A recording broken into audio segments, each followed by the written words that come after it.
And welcome back once again to Legion Memorial Field in the city of Bridges, where your Ottumwa baseball team is looking for a sweep over previously unbeaten Indianola after the Bulldogs won an exciting and improbable Game 1, 5-4 in 8 innings.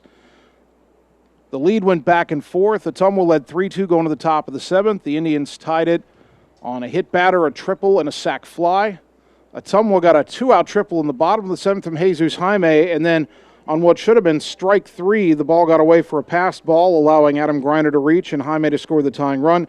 Then in the 8th inning, Thomas Mitchell doubled to lead off the inning. His pinch runner Lucas Barnes went to third, and Blaze Rominger singled through a drawn-in infield to bring Game 1 to an end and give Ottumwa a 5-4 victory. So the Bulldogs now 7-2, and that's back-to-back signature wins after winning Game 2 over number 4 Waukee last night, 9-6. Indianola unranked, but they were 8-0. They're now 8-1, and looking to bounce back from their first setback of the season. Remember, the Indians had won every one of their games by at least 7 runs, and in some cases a lot more than 7 runs in getting to 8-0.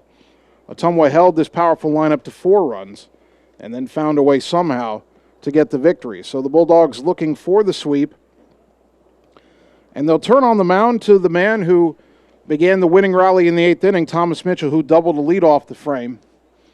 And although he was pinch run for, he still set up the finish.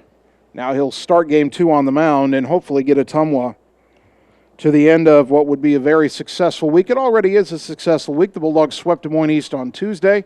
They split with number 4 Waukee yesterday. And they're already 4-1 on this 6-game week.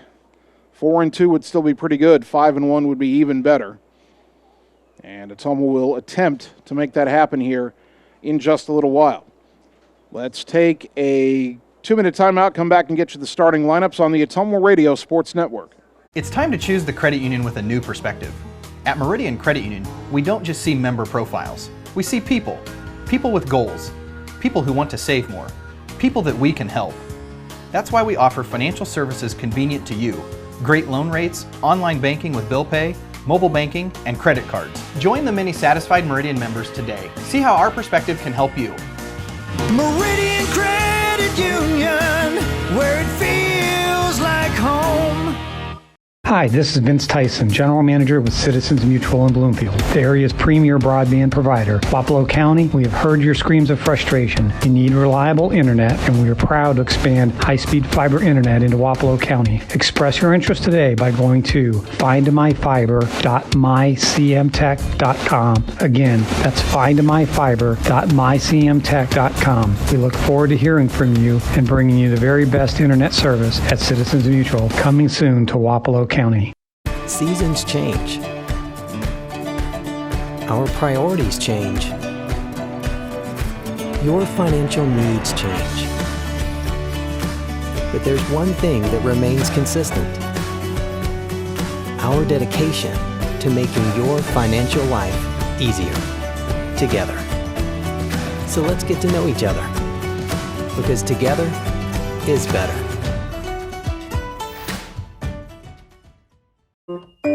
Hi, I'm Dr. Dwayne Petrito, your orthodontist in Ottumwa and Oskaloosa. Many of our patients are playing in this game, and we want you to know we are happy to see you representing your school and playing hard. If you haven't been in to see us yet, please call our office for an appointment. Your first appointment is always free. From start to finish, we are here for you every step of the way. We specialize in giving you a great smile and bite. We look forward to seeing you soon. Our team is cheering for you in today's game. Go Bulldogs!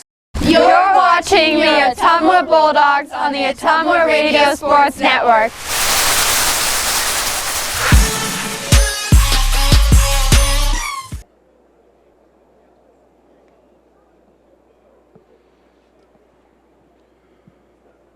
Almost ready for the start of Game 2, Ottumwa versus Indianola. Let's get you the Indians lineup first. Leading off and playing left field, Carter Erickson. Batting second, the center fielder, Cooper Belt. Brady Blake at second base batting third, and K.O. Kolaric, the shortstop, hits fourth. Connor Howard at first base batting fifth. Noah Johnston catching and batting sixth. Lane McGraw, the DH, will hit seventh. Jack Strong at third base batting eighth. Batting ninth, the pitcher, Gavin Legg, and in the field but not in the batting order, the right fielder, John McGinnis. Gavin Legg is making his second appearance. This will be his first start. He has no record. A 4.67 ERA, 3 innings pitched, 2 runs on 2 hits allowed, 2 walks, 2 hit batters, 4 strikeouts. For Ottumwa, leading off and playing center field, Colton McKinnon. Batting second, the shortstop, Mitch Wood. Jesus Jaime plays third and bats third. Adam Griner, the DH, hitting cleanup. Adam Deniston will catch and bat fifth. Trey Swartz is back in the lineup at first base, batting sixth. Miles Sainer in left field hits seventh. Carter Thompson, the second baseman, will bat eighth. Tanner Shark in right field, batting ninth. And on the mound, as we mentioned, for Ottumwa, Thomas Mitchell making his second start. He is 0-1 with a 5.25 ERA, 4 innings pitched. He's allowed 7 hits, 4 runs, 3 earned, 3 walks, 1 strikeout. The defense behind Mitchell: Miles Sainer in left, Colton McKinnon in center, Tanner Shark in right, Jesus Jaime at third, Mitch Wood at short, Carter Thompson at second, Trey Swartz at first, and Adam Deniston behind the plate. Bulldogs 7-2. Indianola 8-1 after Ottumwa won game 1 5-4 in 8 innings. Maybe one more warm-up pitch here for Mitchell, and then we will get this ball game underway.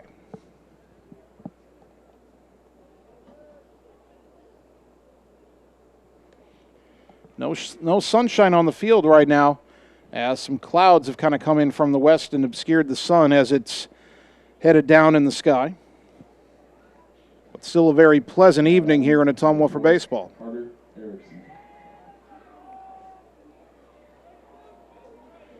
Carter Erickson will lead it off. Left-handed batting left fielder, was 1 for 3 in game 1. He had the game-tying triple in the top of the 7th and scored the go-ahead run for Indianola. It, however, did not prove to be the winning run. First pitch of this ball game, on the outside corner, says the umpire, for a strike. First pitch at 7:27 in the evening. 81 degrees under partly cloudy skies and a southwest wind that's blowing out at 7 miles an hour. The 0-1. High chopper to the right side. Big second hop for Thompson. He's got to hurry. Throw to first. And out is the call at first. Good stretch by Trey Swartz as the speedy Erickson is retired.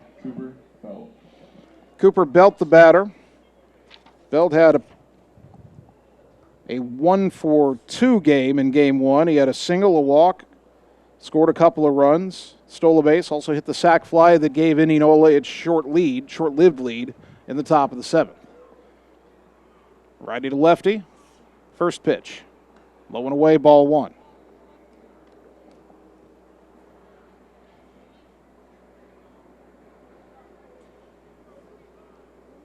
Mitchell gets his sign from Deniston. The 1-0 to Belt. On the outside corner at the knees, called a strike. 1-1.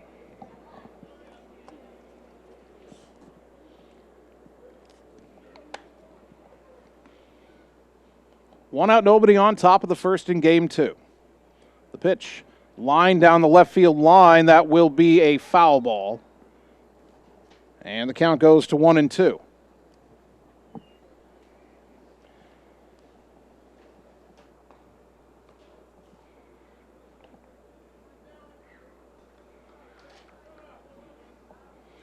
Belt digs back in.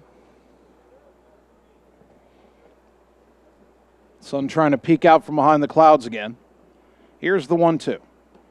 Low and in, 2-2. Brady Blake, the second baseman, on deck.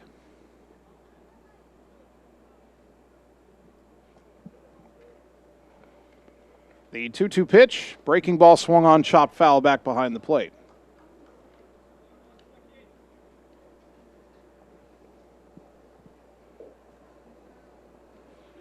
Still 2 balls, 2 strikes. Mitchell trying to put away Belt for the second out of the inning. The 2-2. Pop foul back to the left, headed for the parking lot. Stays at 2 balls, 2 strikes.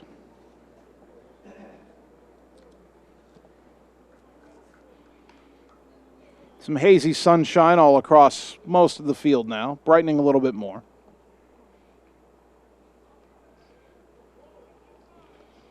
Decent crowd has filed in Legion Memorial Field. We said they'd get here as Game 1 went along, and they did. Got to see an exciting finish. Now time called at the plate as Mitchell and Deniston couldn't quite get on the same page. Adam checks Pitching coach Luke Gomat in the dugout now puts down a sign. Mitchell agrees. The 2-2 pitch. Breaking ball called. Strike 3 in the outside corner for out number 2. That might have been a little generous. Ottumwa will take it. Now number 9, Brady. That brings up Brady Blake. Blake was 1 for 4 with an RBI double in game 1.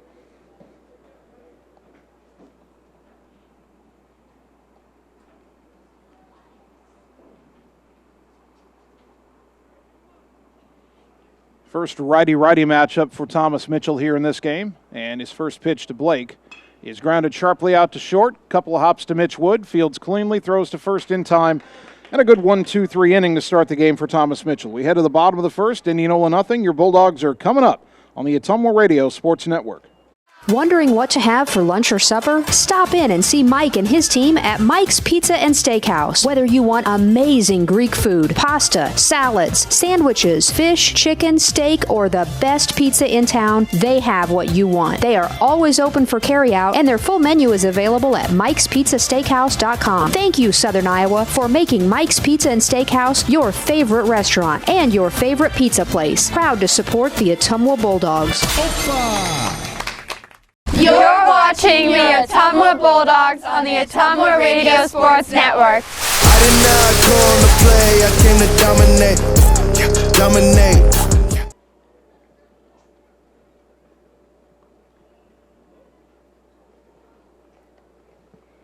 Bottom of the first inning, Ottumwa set Indianola down in order, and now they'll face left-handed pitcher Gavin Legg as the junior makes his first start of the season. The defense behind him for Indianola: Carter Erickson in left, Cooper Belt in center, John McGinnis in right, Jack Strong at third, Cale Kolaric at short, Brady Blake at second, Connor Howard at first, and Noah Johnston behind the plate. Both teams still wearing the same jerseys as game 1. Indianola, they look like sleeveless gold tops with a gunmetal gray undershirt underneath, but I don't think those are T-shirts. I think the sleeves are just gray, and it just kind of creates that look. Purple lettering on the front, purple numbers front and back, gray pants, and purple caps with gold brims for the Indians. Ottumwa in the home whites, red caps with the white front panel, and red brims. Colt McKinnon leads it off. He was 0 for 4 in game 1. First pitch here on the outside corner from the lefty for a strike, 0-1. McKinnon did hit the ball hard his final time up, a line out to short in the 7th inning.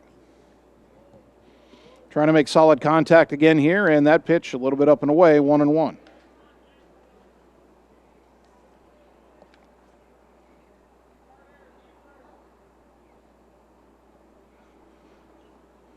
Stretching the pitch by Legg, and a pop-up right side foul territory. 3 players converging. Legg leaps and makes the catch over Howard, the first baseman, for out number 1. Howard was going to basket catch that ball near the first base coaching box. Legg had a beat on it. I think at the very last moment he sensed Howard there and kind of jumped to avoid him and still made the catch. That's something you only see in high school baseball, pitchers catching foul balls. So here's Mitch Wood. First pitch from the lefty. Breaking ball never took the break, sailed well high, 1-0. Mitch was 1 for 4 in game 1 with an RBI single and a run scored.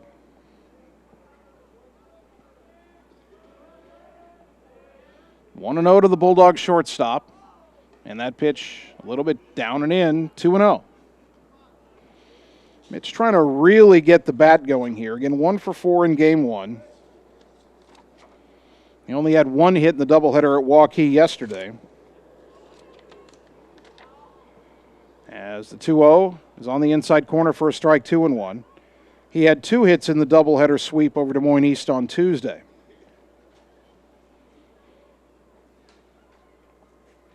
2-1 count here. And this pitch is lined into left field, but it's right at the left fielder, Erickson, who makes a catch just off the top of the grass for out number 2. Now coming to the plate, number 24, Jesus Jaime.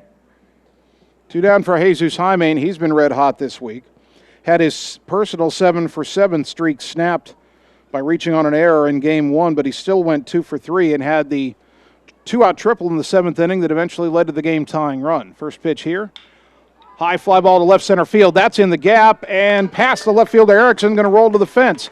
Zeus around first on his way to second. The center fielder Belt picks it up, and he will hold Jesus to a two-out double. Boy, too bad that drive by Mitch Wood didn't fall in front of Erickson. It might have scored a run there. Number 10, Adam Griner. So here's Adam Griner.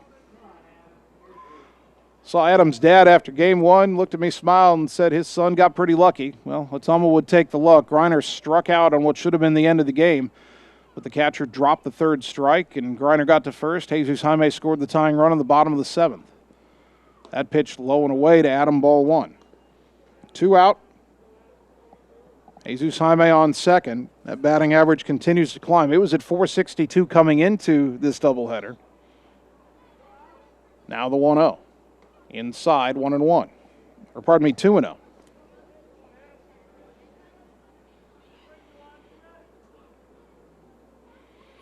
Leg kicks at the dirt in front of the rubber.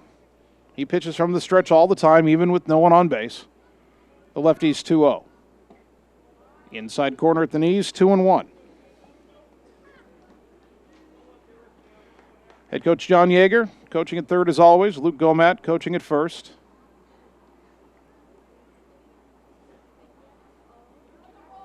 And they've called a balk on Gavin Legg. They were trying to sneak the second baseman in behind Jesus Jaime. And I did not look at Legg at the moment the balk was called, but the base umpire rules a balk. And down to third goes Zeus. Now a wild pitch or a pass ball could bring him home. And Griner hits a roller to the right side. That's in the hole, fielded by the second baseman. No one to throw to first, and Griner will beat the wrap. He's safe. The run scores, and it's 1-0 Bulldogs. Howard went to field that ball. He couldn't get to it. Blake, the second baseman, did, but Howard couldn't get back to first in time. That's an infield hit. Now batting. An RBI for Griner, his 5th. Adam Dennison. And again, Ottumwa manufactures a run with Jaime and Griner. This time a double, a balk, and an infield hit. Adam Dennison, he'll bat for the first time in this doubleheader. He pitched in game one, did not bat. Lefty-lefty matchup here. Throw to first, and Griner dives back in safely. Dennison is 1 for 8. That one was a triple. Like to hit a triple here, that would drive in another run. Griner dancing around at first, and the pitch in there for a strike, 0-1. When Adams on base, he tries to distract the pitcher. He's got a pretty big lead here. Maybe trying to force him into another balk. Kick in the pitch. Swing and a miss, 0-2. Ottumwa leading 1-0 here in the bottom of the first. 2 out, a man on first. 0-2 to Dennison. If he keeps the inning going, Trey Swartz is on deck. The 0-2. Outside, 1 ball, 2 strikes.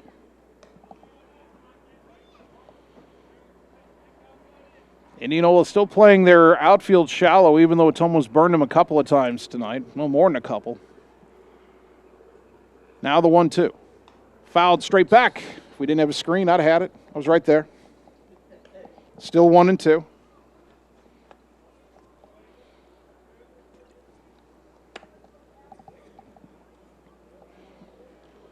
Dennison trying to stay alive. It's a tough matchup, lefty-lefty.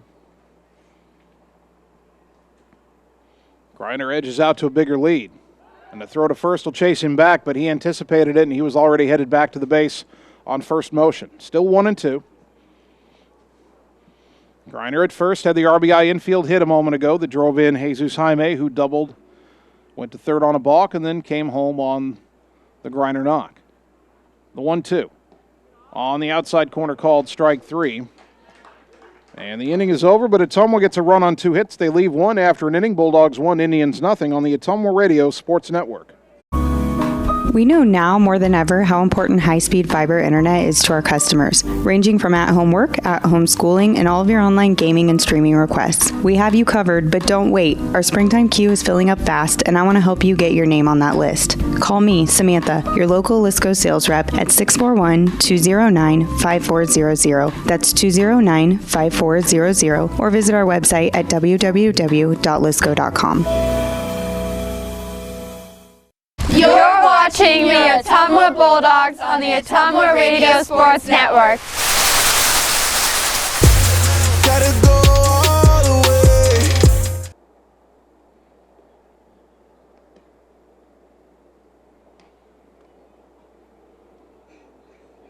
Top of the second inning, Bulldog baseball. Brought to you by Mark and the team at Champion Bowl in Ottumwa. Stop out and see the new and improved look. And they aren't done yet. More upgrades are on the way to Champion Bowl, where bowling is fun. By Citizens Mutual in Bloomfield, your premium broadband provider expanding into Wapello County. Please go to findmyfiber.mycmtech.com to express interest in fiber internet at your home. And by Ottumwa Job Corps Center, providing the skills you need to succeed in today's workforce at no cost to you. Visit ottumwajobcorps.gov. Bulldogs 1, Indianola 0, top of the second. 4, 5, and 6 due up for the Indians. Kolaric, Howard, and Johnston against right-hander Thomas Mitchell.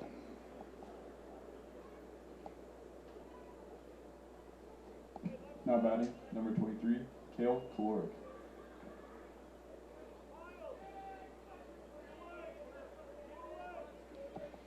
Righty-righty matchup here. Mitchell into the wind from the first base side of the rubber, and the big breaking ball stayed a little high, 1-0 to Kolaric.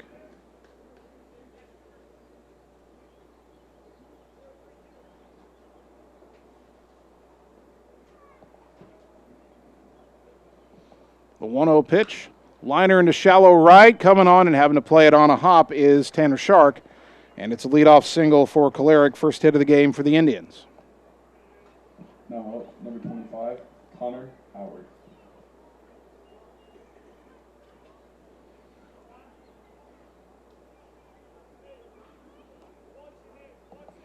Connor Howard, the batter. The big first baseman, 0 for 4 in game one.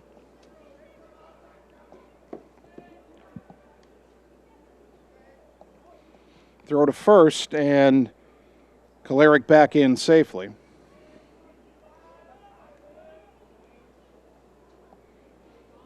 Kolaric leads the Indians in stolen bases. He's running. The pitch is a strike. The throw down to second is a little bit wide, and Kolaric's in there safely. The throw to the other side of the bag, first base side might have gotten him. Instead, he has his 11th steal. Count is 1-1 to Connor Howard.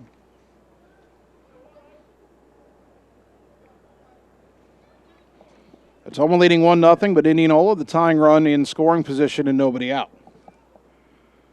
Righty to lefty, Mitchell with runner left early. Now they can get him, but got to throw to third. Got it there in time. Jaime chasing him back, and he will dive and make the tag with the bare hand for the out. Jesus Jaime ran down Cale Kolaric. People don't think Zeus can run, but he's got more wheels than you expect. Kolaric left way too early, and Thomas Mitchell baited him perfectly. So it's a caught stealing 1-5 for out number 1, and the count 1-1 to Connor Howard, now with nobody on base. Mitchell rocks and fires. That pitch misses outside, 2-1.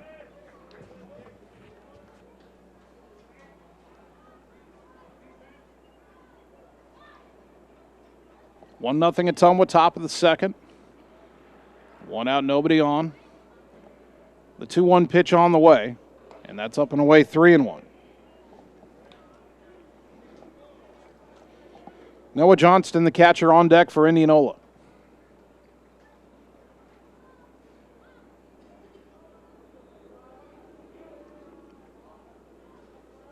Hitters count for Howard, the 3-1, down and in ball 4. Well, I thought it was ball 4. Oh, umpire says it's only 3-1.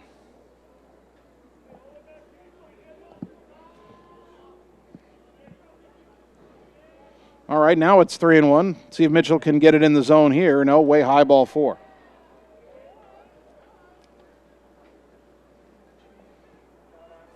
Now up, number 5. Well, that increases the importance of that caught stealing, which was really a base running mistake by Indianola. 1 on, 1 out. Noah Johnston, the batter, left-handed hitting catcher.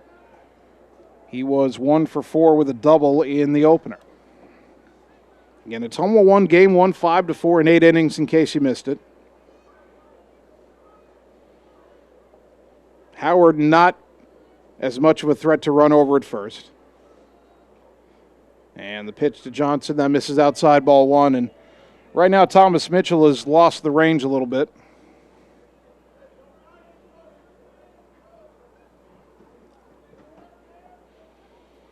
One 1-0 to Johnston. Pitch on the way. Big swing and a miss, strike 1.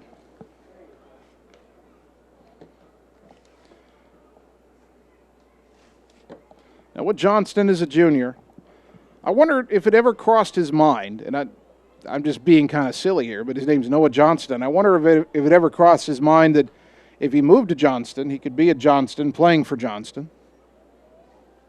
Wouldn't change his team colors. That pitch outside, 2-1. Both Johnston and Indianola wear purple and gold, so he probably wouldn't have to buy a whole lot of new gear. But I'm sure he's perfectly happy in Indianola, which has a very strong baseball tradition.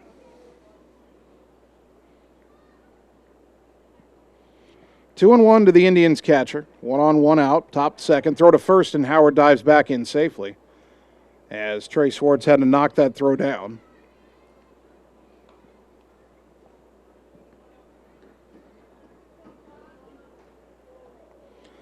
Mitchell laboring a bit here in the second inning. From the stretch, the 2-1. Fly ball to center. Shouldn't be any trouble for Colton McKinnon. Drifting back, but he's got plenty of room. Makes the catch, and there's 2 down. Ottumwa pitchers would be wise, and often are wise, to play to the ballpark at home. Got a big outfield, deep fences. High fly balls like that are almost never a problem. 2 down for the DH Lane McGraw. In game 1, he was 0 for 4.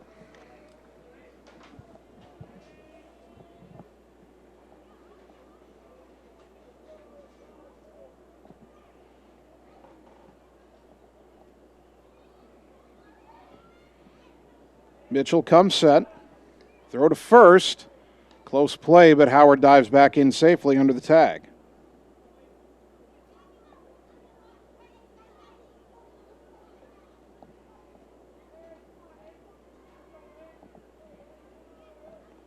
McGraw still waiting for his first pitch.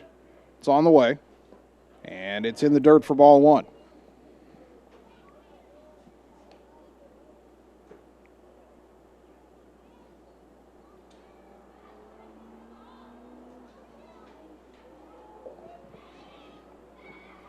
Two out, a runner on first. Feels like a long top of the second inning, but Ottumwa's got a good chance to get out of it with their lead still intact. Pitch on the inside corner for a strike, and it's 1-1. Cale Kolarek singled to start the inning. He stole second. He wanted to steal third, but he ran too early. Mitchell was able to step off the rubber throw to Jesus Jaime. Jaime chased Kolarek all the way back to second and tagged him with the bare hand on a diving tag to get the first out. Here's the 1-1. Good breaking ball in there for a strike. Buckled the knees of McGraw, 1-2. After the caught stealing, Connor Howard walked, but then Noah Johnston flew out to center, and now it's a 1-2 count to Lane McGraw with Howard at first. Mitchell, 1 pitch away perhaps from getting out of this one. Runner goes. The pitch is swung on and grounded to short. Mitch Wood has it, fires to first in time, and the inning is over. No runs, 1 hit, 1 left after an inning and a half. Bulldogs ahead 1-0 on the Ottumwa Radio Sports Network. Seasons change. Our priorities change. Your financial needs change. But there's one thing that remains consistent. Our dedication to making your financial life easier together. So let's get to know each other. Because together is better. You're watching the Ottumwa Bulldogs on the Ottumwa Radio Sports Network. You be scared of John, watch me leap though. Bottom of the second inning, Bulldog baseball. Brought to you by Slayton Polaris, your home for the best deals on Polaris Rangers and ATVs. Call or stop in and see them today, 8 miles south and west of Pulaski. By Mercy One Ottumwa Family and Internal Medicine Clinic, 522 North Hancock Street in Ottumwa. Your best life, our one purpose. Visit mercy1.org. And by Lisco, Southeast Iowa's leader in fiber optic telecommunications. Lisco of Fairfield. Ottumwa 1, Indianola nothing as the Bulldogs bat here in the bottom of the second. Trey Swartz back in the lineup, first time since he injured his finger diving back into a base on Monday against Des Moines East. Swartz off to a good start on the season, 5 for 7. That's a .714 batting average with a couple of runs batted in. See how he handles the bat with that injured finger against the lefty. A swing and a miss on the pitch from Gavin Legg. It was outside, but he swung through it, 0-1. Trey doesn't mind the outside pitch. He's taken a lot of his hits to right field this year. The 0-1. He fouls it back into the right 0-2.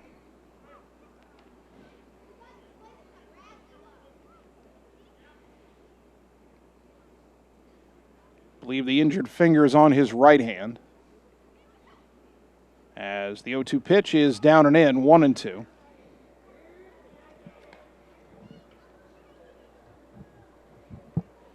Miles Sainer, Carter Thompson to follow if anybody gets on Tanner Shark. 1-2 to Trey Swartz. The pitch. Liner past the diving third baseman, strong into left field for a leadoff single. Swartz comes back to the lineup and looks like he never left. He's now 6 for 8 to start his senior campaign in baseball. Miles Sainer. Miles Sainer will bat. He did not play in Game 1.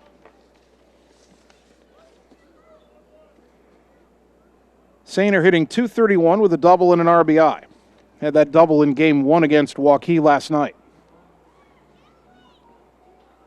Swartz a very short lead at first with the lefty on the mound. The pitch. Late swing and a miss by Sainer, 0-1.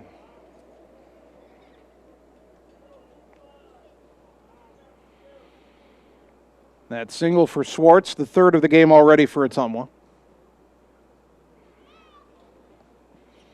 Third baseman strong in on the edge of the grass. Sainer showing bunt. The pitch is in the dirt. Sainer pulled the bat back. Count is even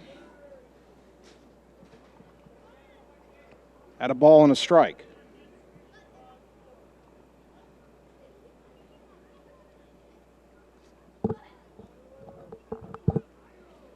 One and one to the Bulldog left fielder. Shows bunt early. The pitch. Bunted out and missed. Snap throw down to first. Swartz back in, standing up this time. I think everybody in the park, at least all the Ottumwa fans who know how Trey got hurt on Tuesday, held their breath as he raced back to the bag, but he went in standing up, so he's okay. 1 ball, 2 strikes.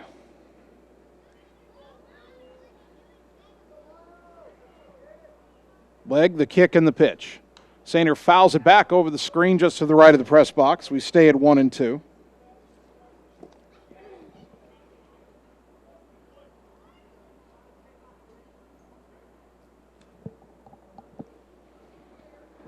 Again, Swartz with a short lead at first. He's there with nobody out.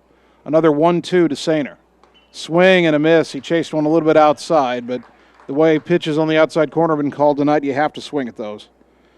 1 down, second strikeout for Gavin Legg, and that brings up Carter Thompson.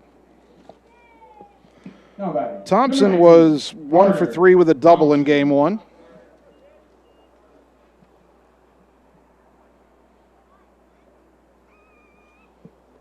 Swartz again gets a short lead. They'll throw over, and he dives back in just in time. The ball not handled cleanly by Howard. Trey dove in headfirst that time, but he's okay. He was caught leaning there, was scrambling back to the bag, but he's safe.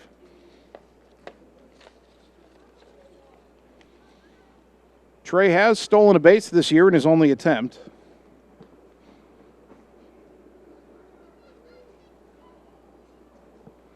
That pitch down and in to Thompson, 1-0.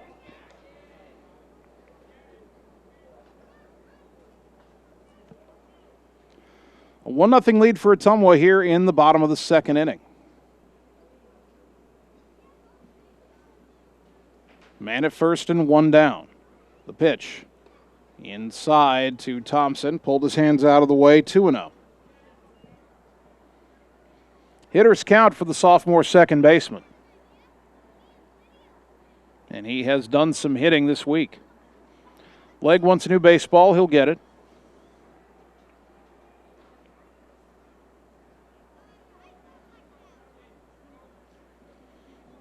Carter stands back in with a 2-0 count.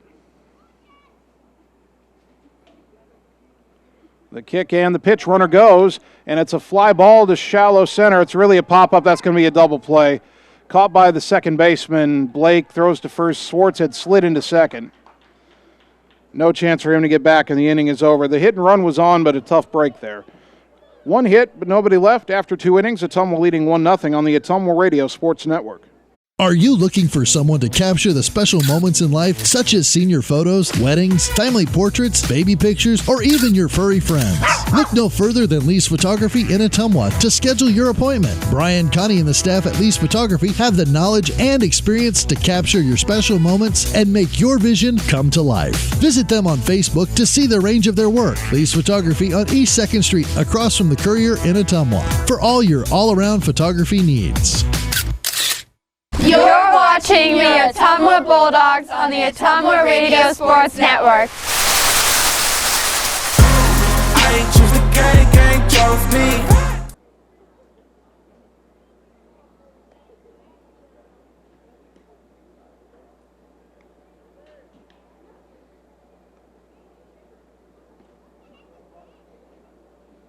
Top of the third inning. Now batting. Bulldog baseball. Jack Strong. Brought to you by Coal Palace Cafe and Books on West Main Street in Ottumwa by the Train Depot, offering an array of coffee beverages. They also serve breakfast, and they have homemade soup, salads, and sandwiches for lunch. For more information, like and follow them on Facebook.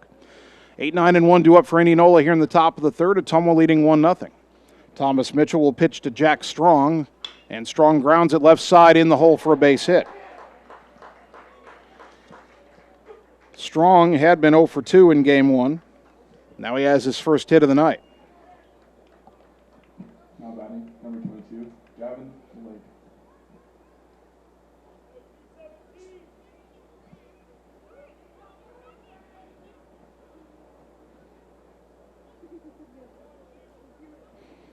That'll bring up the pitcher, Gavin Legg. Ottumwa anticipating a bunt. No sign of a bunt on the first pitch, but it's taken for a strike, 0-1. Legg at the plate is 3 for 7 with a double and 4 RBI, so no slouch at the plate. Quick throw to first, but Strong back in safely.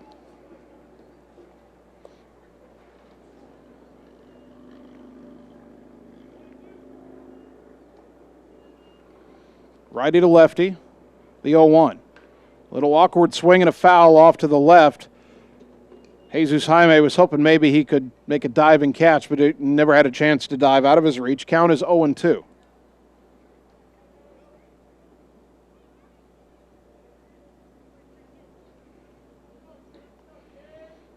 No balls, 2 strikes.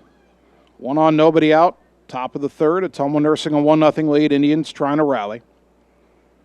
The 0-2. Breaking ball outside. And the count goes to 1-2 on the left-handed batting Legg. Gavin Legg, L-E-G-G.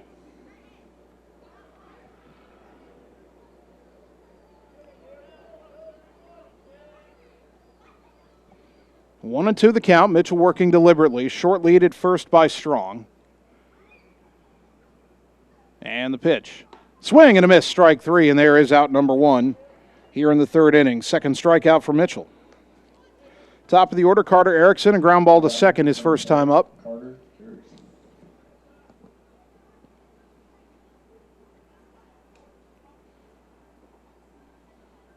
Another left-handed batter in this Indianola order. Holds that bat on his shoulder. Now calls time.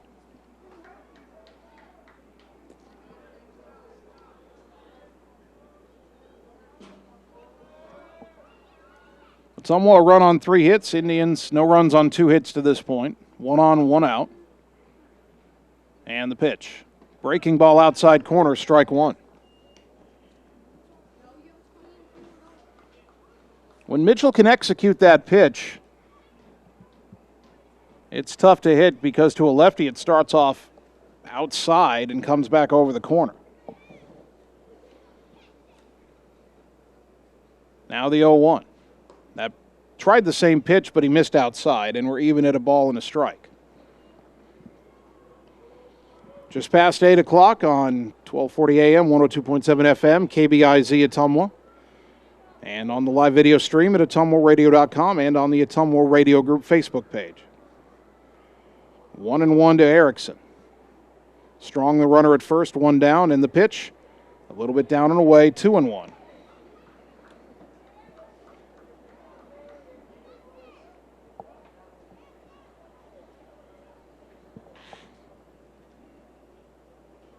Just a little bit of sunshine left on the field, mostly in right field, shining on the fence.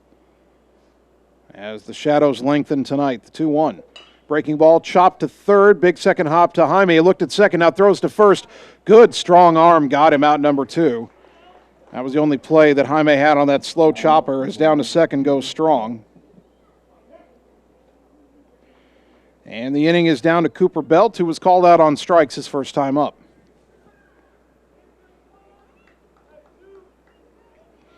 Strong slid into second, and the dust cloud is still visible, floating out towards Miles Sainer in left field. No big gust of wind to blow that away, just kind of gently drifting. Righty to lefty again, first pitch to Belt. Ground ball to the right side, Carter Thompson drops it, and it goes into right field. That's going to score a run. Boy, Thompson has made a lot of good plays, tough plays, but that time he lost a little focus. And an error ties this game at 1. Man. Scoring from second is strong. And an unearned run.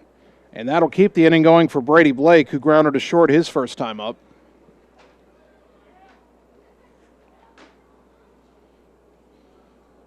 Well, Mitchell on the mound now. His job is to shake it off and retire the next man, get out of the inning. Belt is a threat to run, of course. Mitchell comes set. And the pitch. Breaking ball dropped low, 1-0.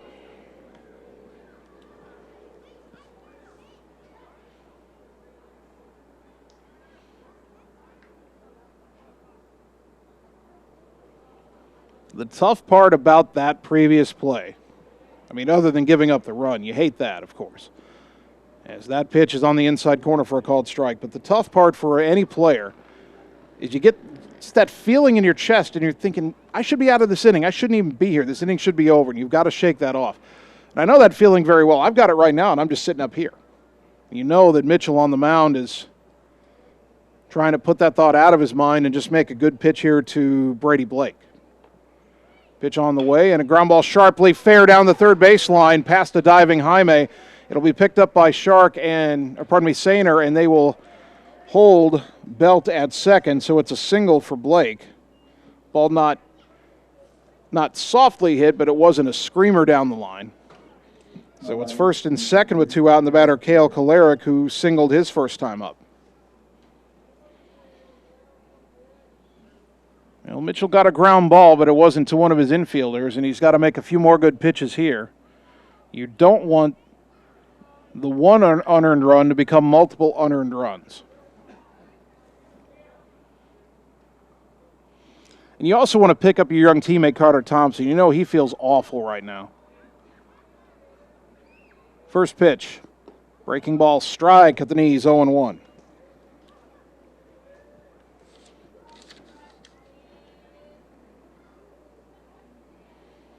Because right now, that run that scored, Thompson feels it personally, and if any more score, he'll feel that too. So when Coach is talking about picking up your teammates, this is the exact situation for it. Now the 0-1. A little bit inside with the heater, 1-1.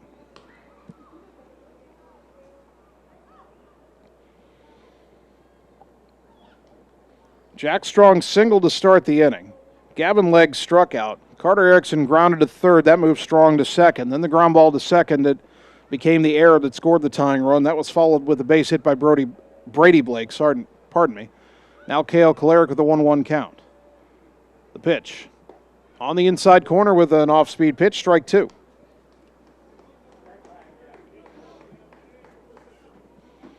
One ball, 2 strikes. Mitchell a strike away from getting out of the jam and keeping the game tied.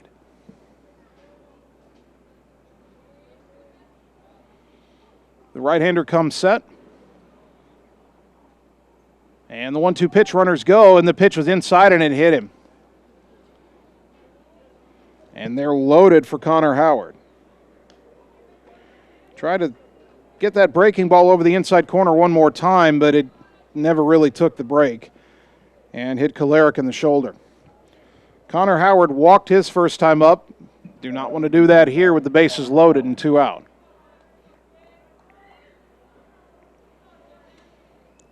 For Indianola, I'm sure this feels like a situation that's been very familiar to them over the first 8 games of their season before tonight. As this pitch is up and away, ball 1. The Indians, like we said, have won every one of their games before tonight by at least 7 runs. So they've had a lot of situations like this. Guys on base, somebody comes through with a big hit, and suddenly the route is on.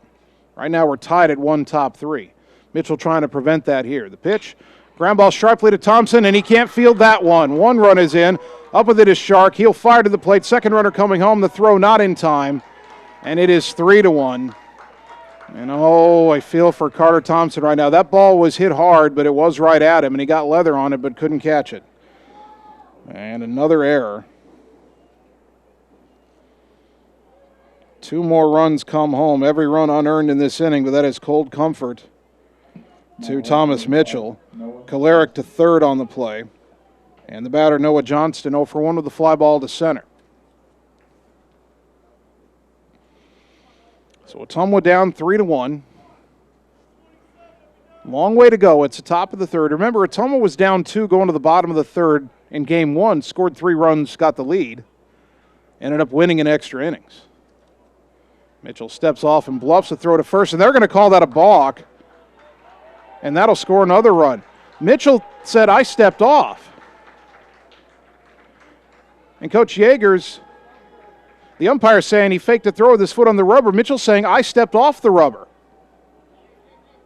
And Coach Yeager saying he stepped off the rubber. The umpire saying his foot was on the rubber, but I saw Thomas step off. The ump's got to look at his foot. If he's not on the rubber, that's not a balk. I think Mitchell stepped off. I think that's a bad call. You can bluff a throw if you're not standing on the rubber. Pitch inside in the dirt. Good stop by Denniston, and the count 1-0 to Johnston. So it's now 4-1.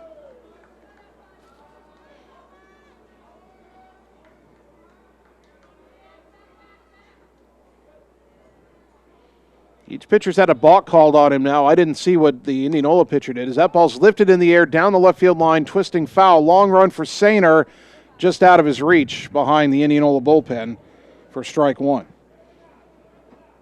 When they called the balk on Gavin Legg, I didn't see what he did. Indianola didn't argue it. But I saw Thomas Mitchell step off the rubber, look at first, and then bluff a throw. If you're not in contact with the rubber, there can't be a balk.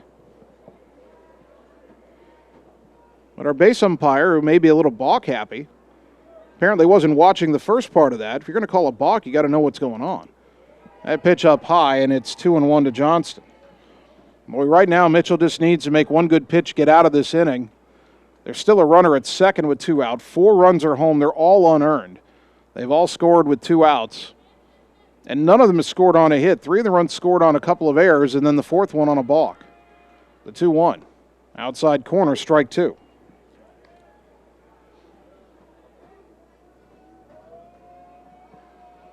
Two balls, 2 strikes.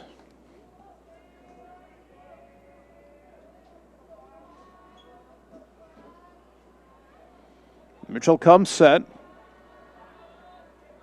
The 2-2.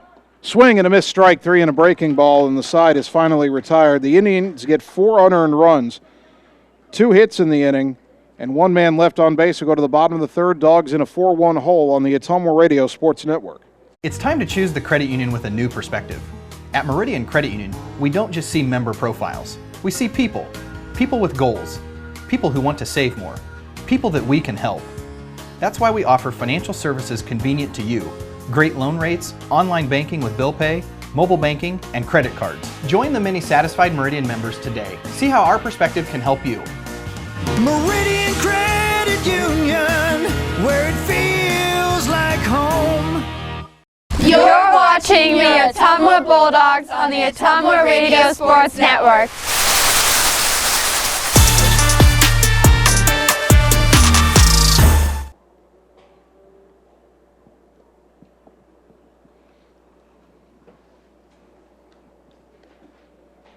Bottom of the third inning, work to do for Ottumwa in Game 2. They trail Indianola 4-1.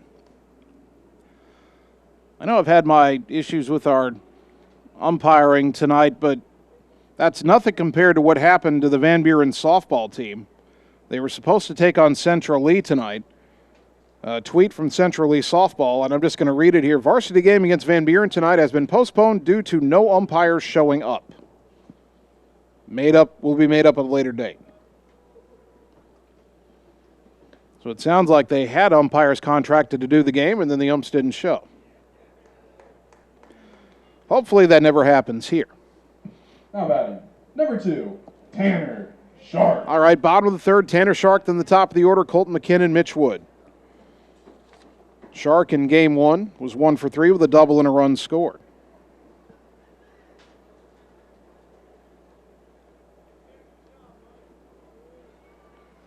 Lefty-lefty matchup here. The first pitch by Gavin Legg is popped in the air, foul to the left.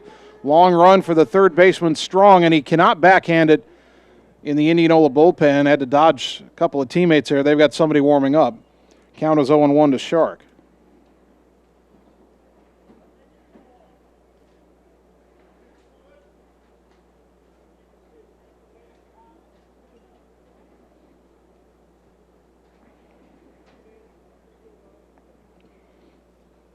Oh, 1 to Tanner.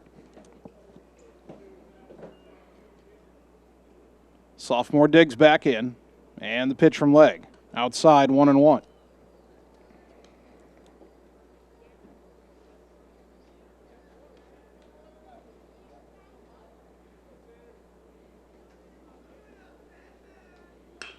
That pitch grounded sharply out to second, fielded cleanly by Blake, throw to first, and there's 1 away. Top of the order, Colton McKinnon fouled out to the pitcher his first time up. Coming to the plate, number 27, Colton McKinnon.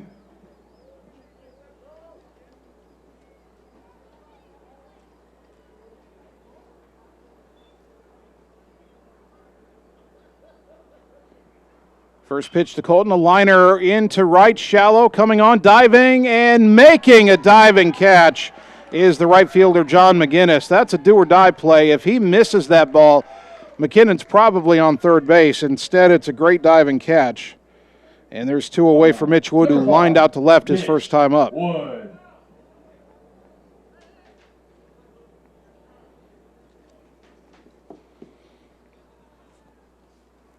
And before Wood bats, we get a visit to the mound here. And Indianola had a pitcher warming up in the pen, and are they going to change pitchers here? The Indians in a bit of an interesting spot. They played a conference doubleheader last night against Pella Christian, blew them out twice. They've got a conference game tomorrow against Dallas Center Grimes, who's ranked 8th in Class 3A. And so sandwiched in between those 2 conference dates is tonight's non-conference doubleheader with Ottumwa. So the Indians,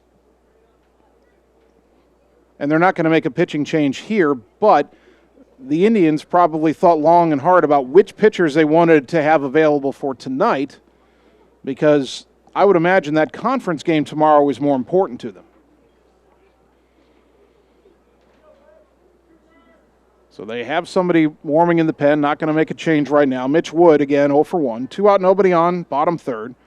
And the pitch is high to Wood for ball one. Each team with 3 hits, but 2 Ottumwa errors and a balk in the top of the third inning allowed 4 Indianola runs to score. Bit of a shift on for Wood here as the pitch is in the dirt, 2-0. The second baseman, Brady Blake, is playing directly behind the second base bag. The shortstop, Kalarick, way over in the hole, and the third baseman, Strong, over near the line. There's a big hole on the right side. Now the outfield's almost straight away.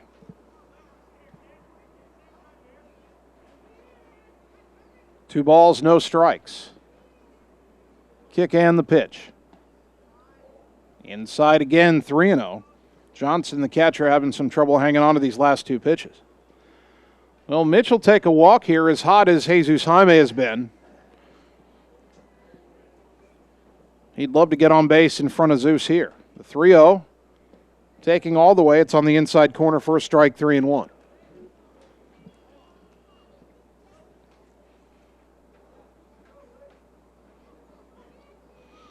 The left fielder, Erickson, moved a step over towards the line. Now the 3-1, big swing and a miss.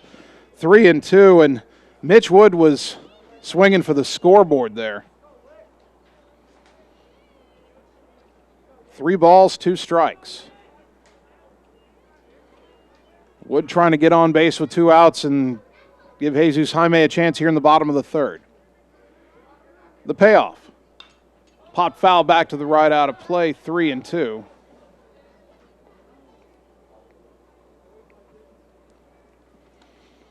What's interesting here is that now with 2 strikes, Wood, I think, is a little more likely to try to go the other way, yet that shift is still on. There's a huge hole on the right side of the infield. Another 3-2 pitch. Down low, ball 4. So the first walk issued by Legg, and that'll bring up Jesus Jaime. Zeus doubled his first time up and scored the Ottumwa run back in the first inning.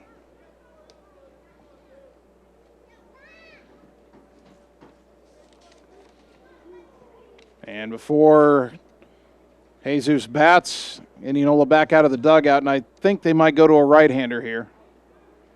We'll see.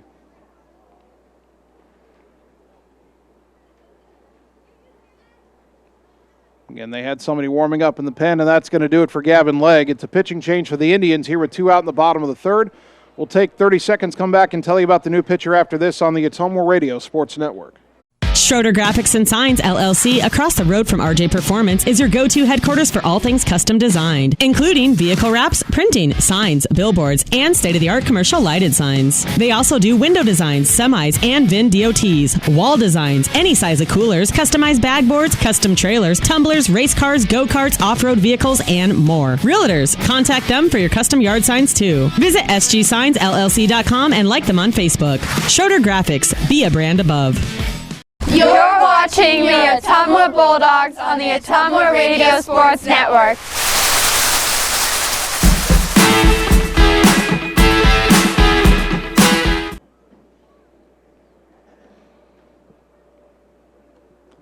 The new Indianola pitcher is right-hander Derek Ditmer, a senior. He's made 1 start this year. This will be his first relief appearance. He's 1-0, no ERA, 5 innings pitched, just 1 hit allowed in 16 at-bats, 2 walks, 5 strikeouts. And he's on in relief here in the bottom of the third inning. His team leading Ottumwa 4-1. Ottumwa's got Mitch Wood at first with 2 down and Jesus Jaime at the plate. And Zeus has remained red hot, 3 hits in this doubleheader, including a double and a run scored in this game.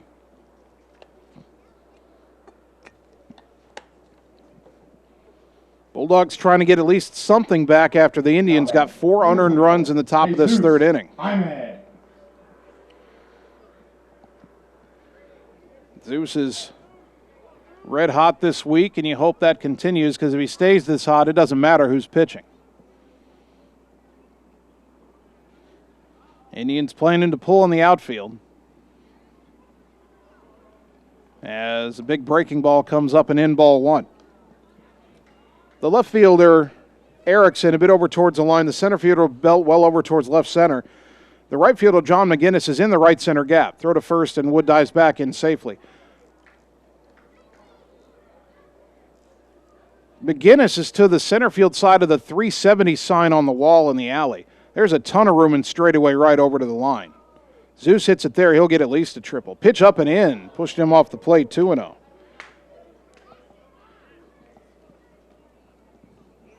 I don't know if it's a good idea to make Zeus mad with a pitch like that. Now he's got a 2-0 count. Wood with a big lead at first. The pitch. Breaking ball. Doesn't matter. It's called a balk. Our base umpire loves the balks. I think that time he said Ditmer did not come set for a full second before the pitch, so it's no pitch. And now down to second is Mitch Wood. And now Indianola is just going to walk Jaime intentionally. And so Adam Griner will be called upon here. RBI infield hit his first time up. Number 10, Adam Griner. Unfortunately, we're going to see more of that with Jesus Jaime this year. Teams are just not going to want to pitch to him in key situations.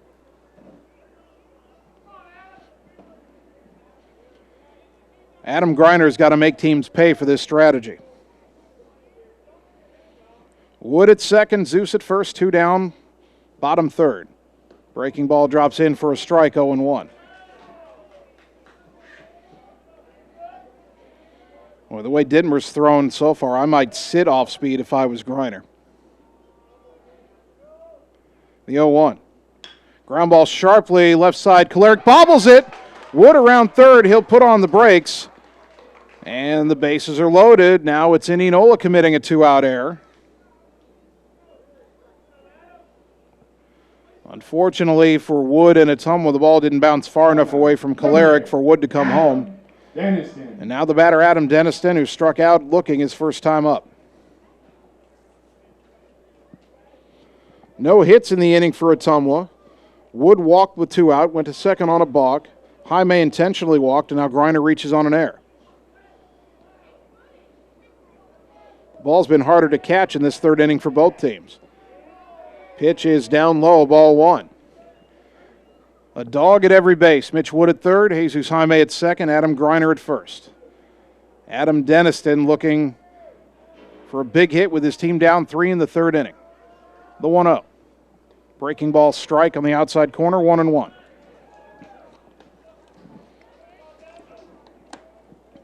Ditmer's already thrown enough of those that if you're sitting on that pitch, you might be able to do some damage with it. Big gap in right center if Adam can pull it. That pitch downstairs, 2-1.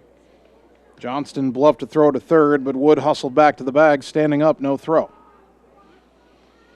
Count in Adams' favor, 2-1. Ditmer's pitch. Swing and a miss. He chased that breaking ball. It dropped too low, 2-2.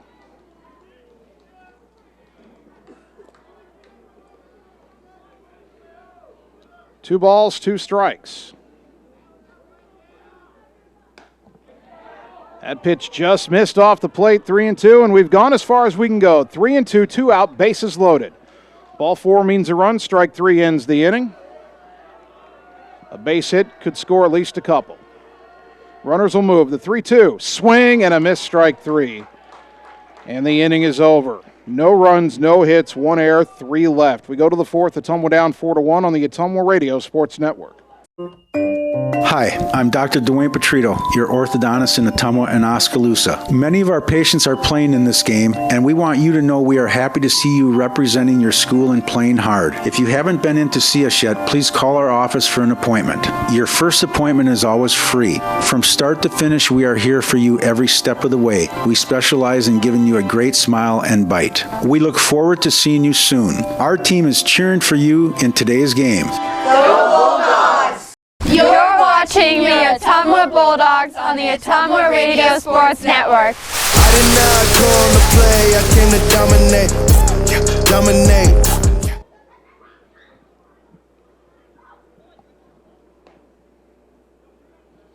Top of the fourth inning, Bulldog Baseball brought to you by Blackhawk Auto Body and Linex of Ottumwa for all your auto body repair needs, insurance work, and spray-in bed liners. Check them out for all your aftermarket truck accessories. Contact Blackhawk Auto Body for a free quote.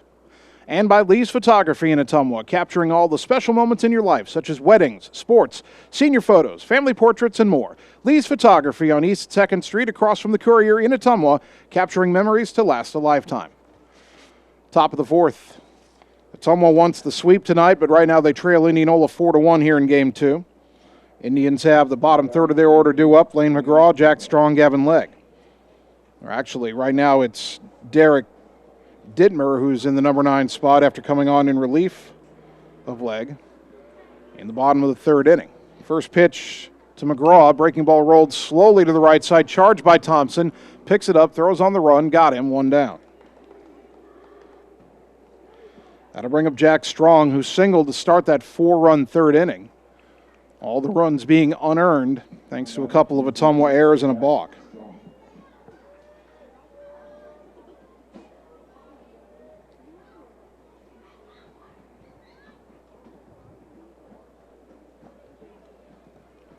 Right-hander to right-hander, the wind and the pitch. Breaking ball outside, 1-0.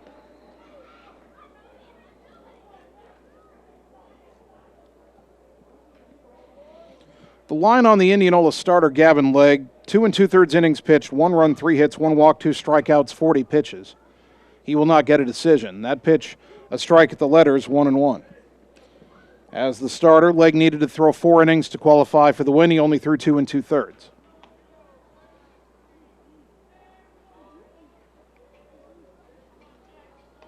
Mitchell winds and brings it home 1-1, and a breaking ball roll to the right side. Carter Thompson another play, picks it clean, throws to first, 2 down. Well, that's good for the young man after a couple of miscues in the third inning. He's made 2 straight solid routine plays here in the fourth. And that brings up Derek Ditmer, the relief pitcher, getting his first at-bat tonight.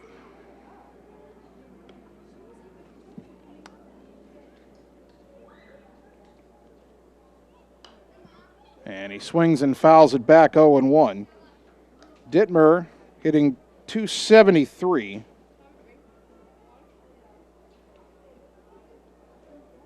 Three for 11 on the season coming in. The 0-1. Inside corner strike, 0-2.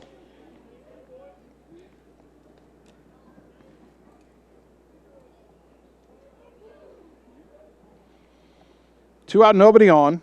0-2 count to the pitcher, Ditmer. Mitchell brings it home. Breaking ball, I guess a little bit low, 1-2.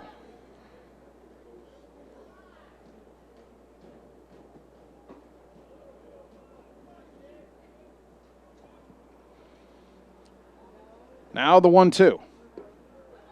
A little bit low again is the call, 2-2.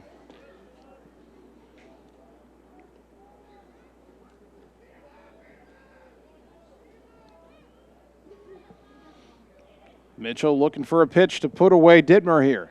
The 2-2. Liner softly into left center, down for a base hit. So a 2-out single for the Indianola pitcher after a couple of breaking balls, or Ottumwa wanted the strike 3 call and didn't get it.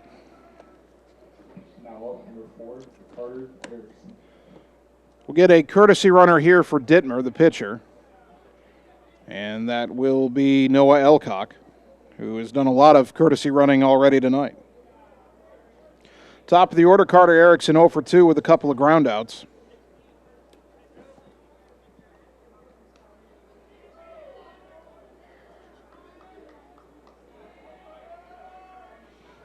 Left-handed batting left fielder digs in against Mitchell for the 3rd time tonight. First pitch. Fly ball to left center. Coming on, diving, and making an outstanding catch is Miles Sainer in left center field to rob Erickson of a hit. Full extension, crashing into the ground, and Sainer came up with it clean to retire the side. What a play by Miles. No runs, 1 hit, 1 left. Go to the bottom of the 4th. Ottumwa down 4-1 on the Ottumwa Radio Sports Network. Seasons change. Our priorities change.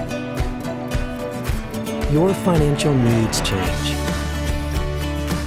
But there's one thing that remains consistent: our dedication to making your financial life easier together. So let's get to know each other, because together is better. You're watching the Ottumwa Bulldogs on the Ottumwa Radio Sports Network.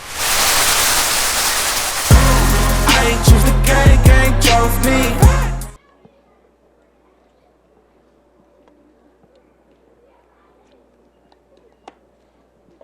Bottom of the fourth inning. Ottumwa with some work to do if they want to sweep Indianola tonight. They trail here in game 2, 4-1 after winning game 1, 5-4 in 8 innings. Derek Ditmer came on to get the final out of the third inning, although he did it the hard way. Now batting, number 7. He committed a balk, had to intentionally walk Jaime. Saw Adam Griner reach on an error before striking out Adam Dennison on a full count pitch. Trey Swartz will lead it off, singled his first time up. Outfield shading him to pull. Catcher setting up away, and the pitch. Breaking ball a little bit high and off the glove of Johnston, ball 1. But Noah Johnston is, for whatever reason, had some trouble hanging on to these Ditmer pitches. The first couple he dropped last inning were down and in. That one was just high. I don't know, maybe it's the spin or the difference in speed. A breaking ball chopped foul back towards the third base dugout. And the count even to Swartz at 1-1. Indianola 4 runs, 4 hits, 1 error. Ottumwa 1 run, 3 hits, 2 critical errors. All the Indians' runs are unearned. Now the 1-1. Breaking ball fouled off to the right out of play, 1-2. I think the key to hitting Ditmer is waiting on that breaking ball, then making the right determination when you see it if it's going to be in the zone or drop below the knees. 1-2. Pitch on the way. Breaking ball swung on and missed. Strike 3. It's in the dirt, but picked up by Johnston. Throw to first, and Howard touches the bag for out number 1. Second strikeout for Ditmer. Miles Sainer. Miles Sainer, the batter. He struck out his first time up. Sainer coming to the plate right after he made an outstanding diving catch in left center field to end the top of the fourth.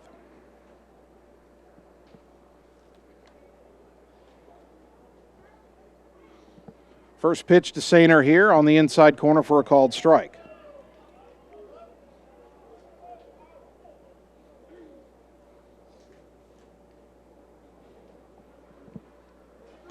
The 0-1. Breaking ball swung on and missed, tied him up inside 0-2.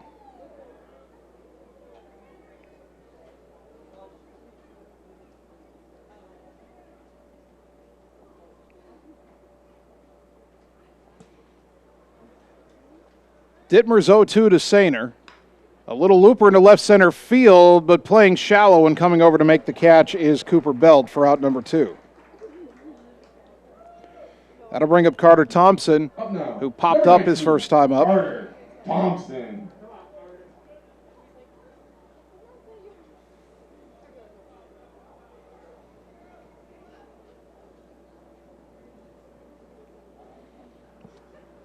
The sophomore digs in.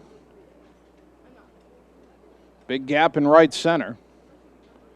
First pitch on the way from Ditmer. And a liner shot softly into left for a base hit. So a 2-out single for Thompson. That's his second hit of the doubleheader. He continues to hit the ball well. Coming to the plate. And the number 9 hitter, Tanner Shark, will bat. He grounded out his first time up.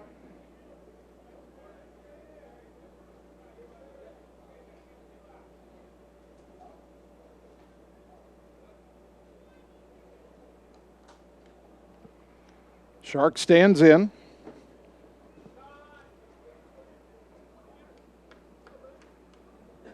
Thompson away from first, the pitch. Breaking ball in there for a strike, 0-1.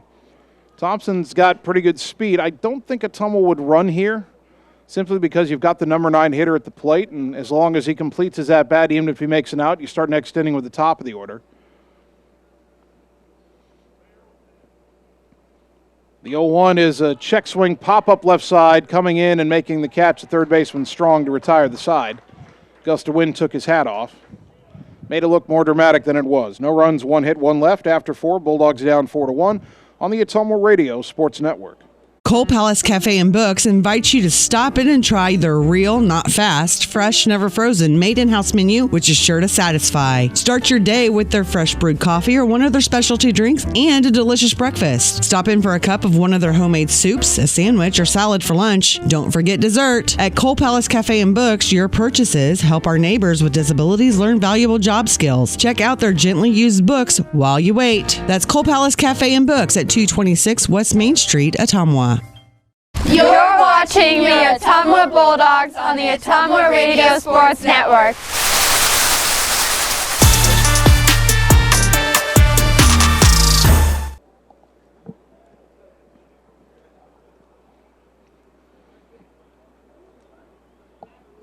Top of the 5th inning, Bulldog baseball on KBIZ and on the live video stream. Ottumwa trailing Indianola 4-1. Each team with 4 hits. But the Indians got 4 unearned runs in the 3rd on a couple of Bulldog errors. Now batting, number 1, Cooper Belt. 2, 3, and 4 due up for the Indians. Belt, Blake, and Koleric. Cooper Belt is 0 for 2, but he reached on the first critical error in that 3rd inning. It was with 2 outs. As that pitch is downstairs, ball 1.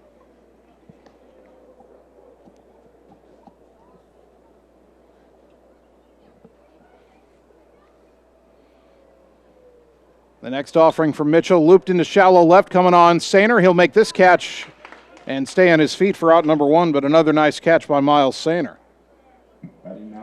That brings up Brady Blake, who's 1 for 2 with a single and a run. That 3rd inning, Indianola had 2 out and a runner on second. Belt hit a ground ball to second. It was misplayed for an error that allowed a run to score.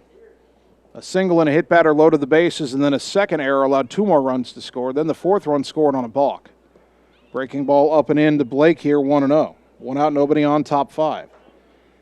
62 pitches now for Thomas Mitchell. And again, Coach Yeager told me last night after the Waukee doubleheader that he needed his starters to both go deep.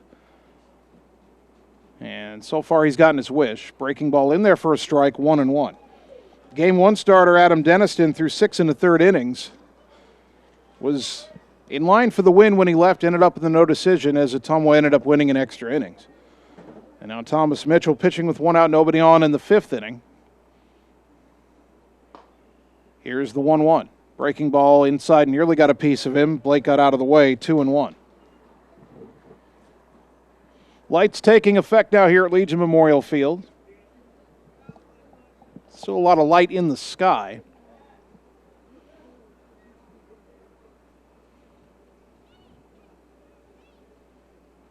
The wind by Mitchell and the 2-1 to Blake. Inside, that hit him in the helmet. And he's down. It'll get to his feet. Mitchell coming in saying sorry and offers Blake a high five, who accepts it as he heads down to first. That one just got away from Thomas. I think that was a breaking ball, thankfully, so it didn't have the velocity of a fastball.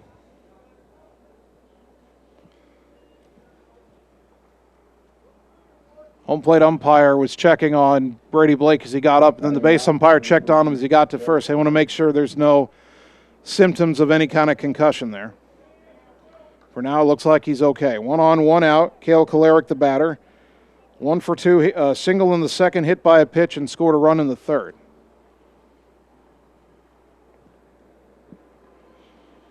Mitchell's pitch, strike at the knees on the outside corner, 0-1.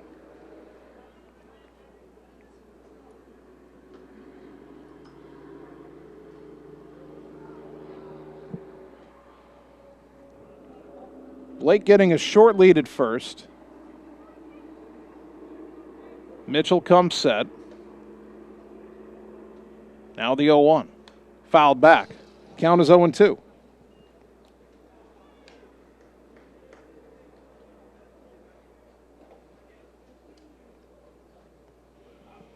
No balls, 2 strikes to Cale Koleric.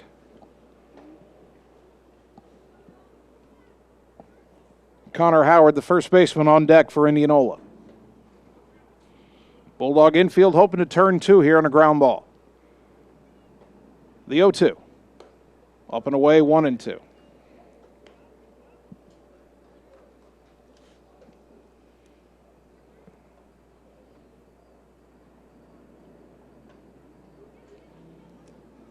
Kolarek stepped out for a moment, now digs back in. Mitchell comes set. The kick and the 1-2. Breaking ball, swing and a miss, strike 3, tied him up inside, 2 down.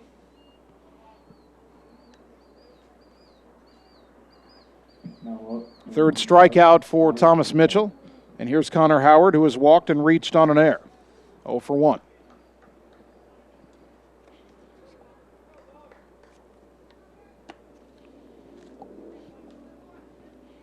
Powerful left-handed batter facing Bulldog righty Thomas Mitchell for the 3rd time tonight. And now time called at the plate.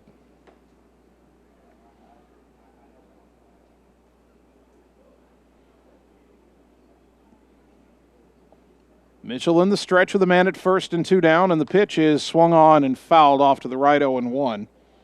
That ball came way inside on Connor Howard, and a foul ball rolling towards the first base dugout was about the only thing he could do with that pitch.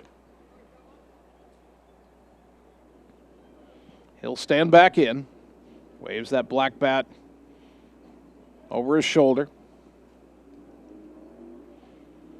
Mitchell comes set, not a big lead by Kolarek at first, or pardon me, by Blake at first. And that pitch off the outside corner, count evens at a ball and a strike.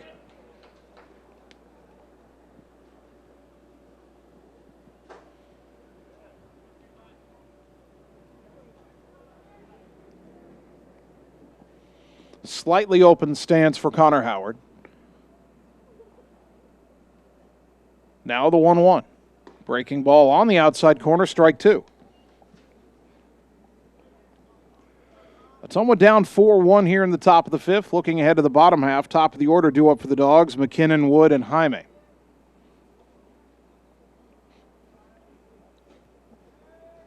One and 2 to Howard. Runner gets a big lead, doesn't go. Mitchell's pitch hit high in the air to right center. Shallow coming on and making the catch is McKinnon to retire the side. No runs, no hits, a hit batter, and a man left. Go to the bottom of the 5th. Dogs got to get the bats going, down 4-1 on the Ottumwa Radio Sports Network. Hi, this is Vince Tyson, General Manager with Citizens Mutual in Bloomfield, the area's premier broadband provider. Wapello County, we have heard your screams of frustration. You need reliable internet, and we are proud to expand high-speed fiber internet into Wapello County. Express your interest today by going to findmyfiber.mycmtech.com. Again, that's findmyfiber.mycmtech.com. We look forward to hearing from you and bringing you the very best internet service at Citizens Mutual, coming soon to Wapello County. You're watching the Ottumwa Bulldogs on the Ottumwa Radio Sports Network. I did not come to play, I came to dominate. Dominate.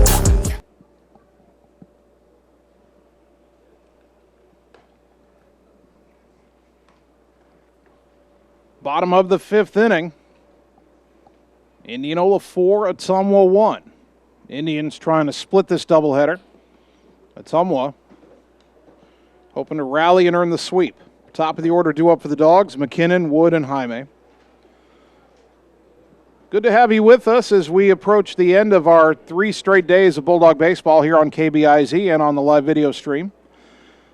Even though we won't have baseball on the air tomorrow, we'll be on the air tomorrow. Bulldogs softball at home taking on Dowling.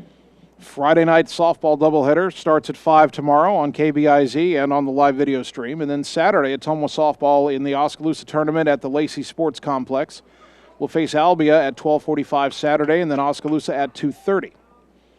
Colt McKinnon is 0 for 2. He's popped out and been robbed of a hit in right field on a diving catch by McGinnis. That pitch misses upstairs, ball 1. And again, we'll make the note that on Saturday, the Albia game will be on radio and on the video stream, but the Oskaloosa game will not, as McKinnon takes a pitch in the dirt 2-0. Anytime we play Oskaloosa on one of their home fields, we're not allowed to do video because the school has an exclusive agreement with the local media affiliate. So it'll be radio only for that final softball game on Saturday. 2-0 to McKinnon, caught the inside corner with a breaking ball, 2-1. Ottumwa down 4-1.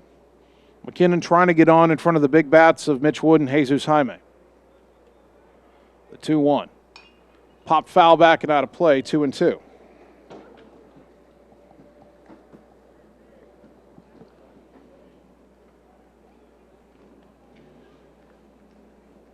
Two balls, two strikes.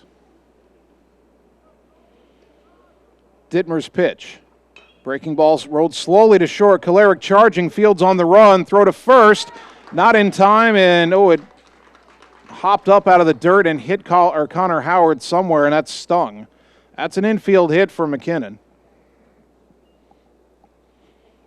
And you've got the leadoff man on as Howard's teammates check on him.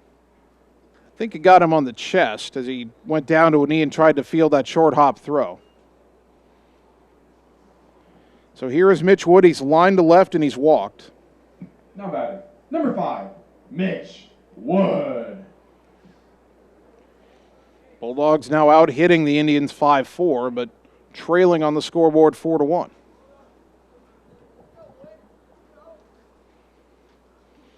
Infield again in the shift. The second baseman right behind second base.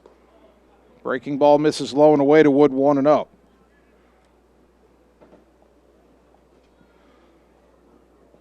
I know Mitch probably isn't thinking about this, but if he bunted this to the right side past the pitcher, they'd never get him. Throw to first, and McKinnon dives back in safely.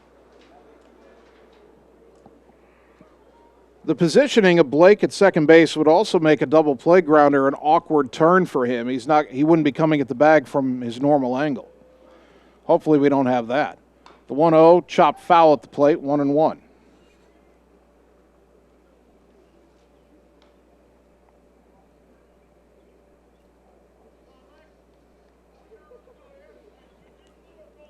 Mitch out of the box, adjusting the batting gloves, now stands back in.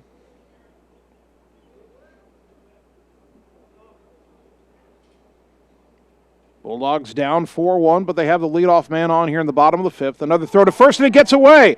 Way over into foul territory. McKinnon should get all the way to third. He's around second. They still don't have the ball. McKinnon racing for third as Howard picks it up, fires it back in. A two-base error on the pickoff attempt by the pitcher, and suddenly Ottumwa's got a man at third and nobody out. That's one of the features of Legion Memorial Field. If you're a pitcher and you throw a pickoff throw away, it's going to roll a long ways. Second error of the game on the Indians. That'll give Ottumwa a great chance to at least chip into this 3-run deficit. 1-1 to Mitch Wood. Ditmer's pitch. Ground ball right side, that's through for a base hit. Scoring is McKinnon. It's 4-2 as Wood picks up the RBI single. He saw the big hole in the right side and said, I'll take advantage of that. Now coming to the plate. Now he's at first with nobody out, and Jesus Jaime represents the tying run. Wood could be a threat to steal, but you remember in the third inning when Wood was at first with 2 out, and then he went to second on a balk, they intentionally walked Zeus. So I don't know if you want to open up first base. First pitch to Jaime, it's in the dirt, ball 1. Ricochets up the first base line, but Wood does not try to advance, wouldn't have had much of a chance. 1-0 to Zeus. Status of the McKinnon run, whether it's earned or unearned, up in the air. Of course, he was at third because of the error, but he wasn't on base because of the error. As Jaime hits a high fly ball to left center, the left fielder can't find it. The center fielder can't find it. It drops in, and there's another Legion Memorial Field special. We're right around that time, that twilight, that dusk, and a high fly ball above the lights. The fielders can't see it. That's a single for Jesus Jaime. Bit of an odd way to keep his hot hitting intact, but it's almost got first and second, nobody out. Tying runs on base here in the bottom of the fifth, and Adam Griner at the plate. Griner has an RBI single, and he's reached on an error, 1 for 2. Well, the moment that ball left Zeus's bat, I thought they're going to have a hard time finding it, and I looked at Erickson on the left, he had his hands out. I looked at Belton center, he had his hands out. Neither player had any idea where that ball was until it was too late. And now Griner, it's a liner into left that is going to drop in front of Erickson for a base hit. Wood had to hold it to make sure it would get in. He'll stop at third. Clean single for Griner, his second hit of the game. They're loaded with nobody out. And now Adam Dennison, a chance at redemption. He struck out with the bases loaded in the third inning. That was with 2 out. They're loaded with nobody out here in the 5th.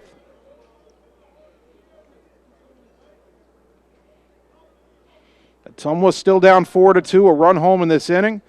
Tying runs in scoring position, go-ahead run at first. Corner infielders in, middle infielders will trade a run for a double play if they can get it. First pitch. Strike on the outside corner, 0-1.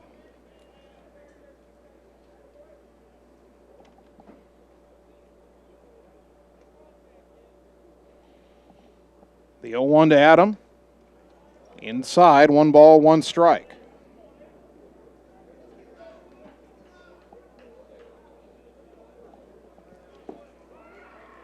A Bulldog at every base and a 1-1 count to Denniston. The pitch.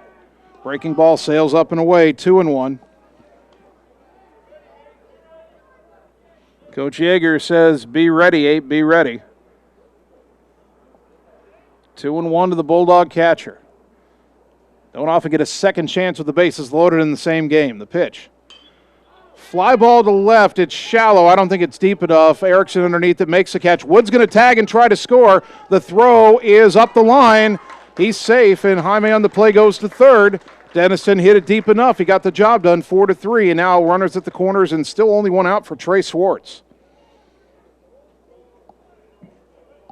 Now to bat. Number 7, Trey Swartz. Swartz is 1 for 2 with a single and a strikeout. And Indianola head coach John Fitzpatrick is going to talk to the home plate umpire. I think he wanted to make sure that Mitch Wood didn't leave early, and the umpire says he didn't. And Jaime, the tying run at third, only 1 out. Indianola wants a double play grounder right here. Trey needs to try to hit the ball in the air and with some authority.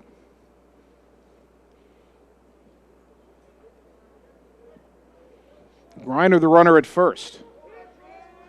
Someone might put him in motion here to stay out of the double play and or try to draw a throw that would bring the run home. Not going. Pitch is inside off the plate, 1-0.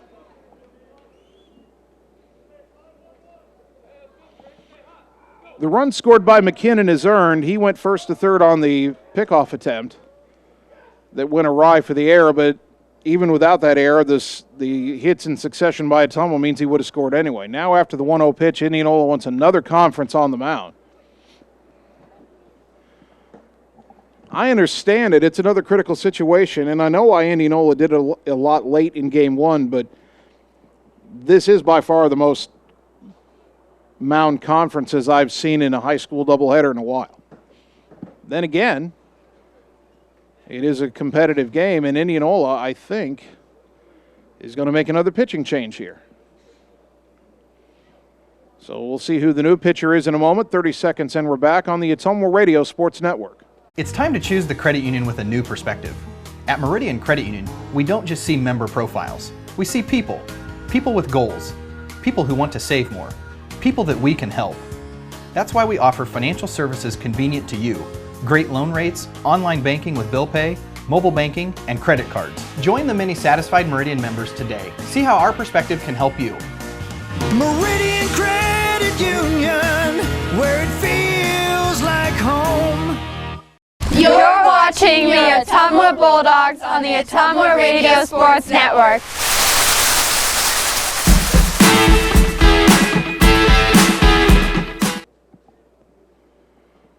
For the second time in the doubleheader, Indianola brings Kale Kolarek in from shortstop to the pitcher's mound. Kolarek only faced 1 batter in Game 1, the final batter. He came on with the runner at second, nobody out in a tie game, bottom of the 8th. He threw a wild pitch and then gave up the game-winning single through a drawn-in infield.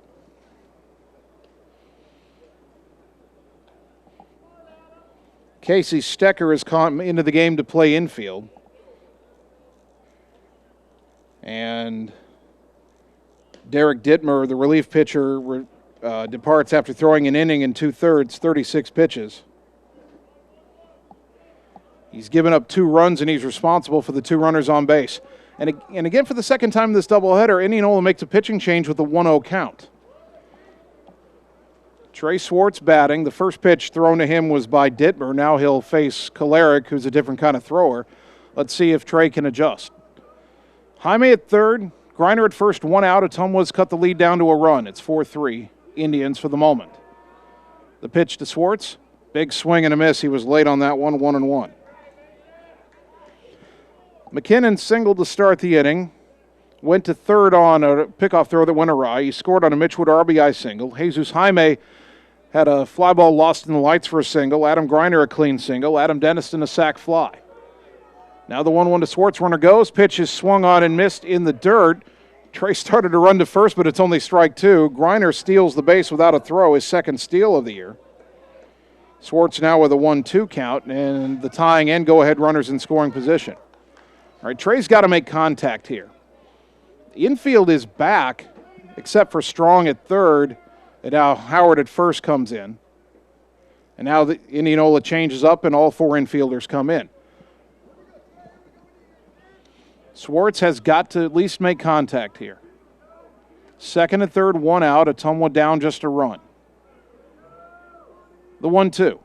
Swing and a miss. He chased a high fastball, strike 3, 2 down. It's up to Miles Sainer, who has struck out and flied to center, 0 for 2. Miles Sainer. Sainer already has a defensive play of the game for Ottumwa, that diving catch in left back to end the top of the 4th inning. Can he come through at the plate? The bottom of the order has been big for Ottumwa this week. Let's see if Sainer can keep that trend going. Second and third, 2 down. Pops it up left side, foul territory, and the catcher, Johnston, nearly tripped over something in the on-deck circle, but he made the catch to retire the side. Well, Ottumwa gets within 1, but boy, they missed a golden opportunity to tie or take the lead. 2 runs, 4 hits. They leave 2. We go to the 6th inning. Dogs down 4-3 on the Ottumwa Radio Sports Network. Hi, I'm Mark Freimweyer, new owner of Champion Bowl in Ottumwa, Iowa. Call us at Champion Bowl to join the fun. We have new hours to better serve you. We are open Monday through Thursday, 10 a.m. to 10 p.m., Friday and Saturday, 10 a.m. to midnight, and noon to 10 every Sunday. If you just want to hang out in the lounge, we have a full bar and a great menu. Make sure and like us on Facebook for weekly fun and special at Champion Bowl in Ottumwa, where bowling is fun. You're watching the Ottumwa Bulldogs on the Ottumwa Radio Sports Network. I did not come to play, I came to dominate.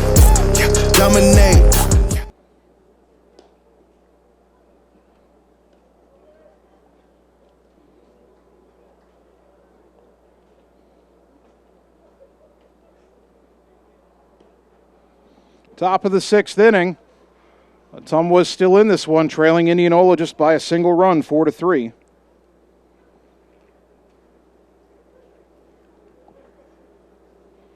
Thomas Mitchell still out there for Ottumwa, 73 pitches through 5 innings. And he'll face 6, 7, and 8 in the Indians' order, Johnston, McGraw, and Strong. Noah Johnston's 0 for 2 in this game.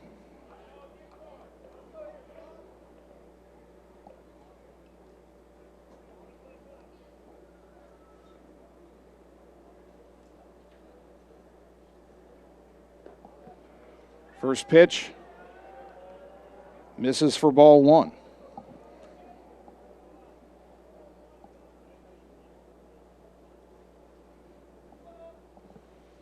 The wind by Mitchell on the 1-0 pitch, outside 2-0.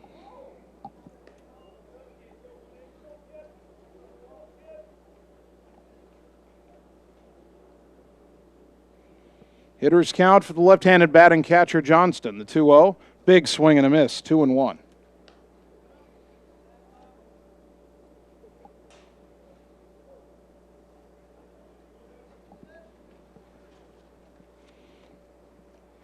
Dogs down a run, Indians batting top 6. The 2-1 way outside.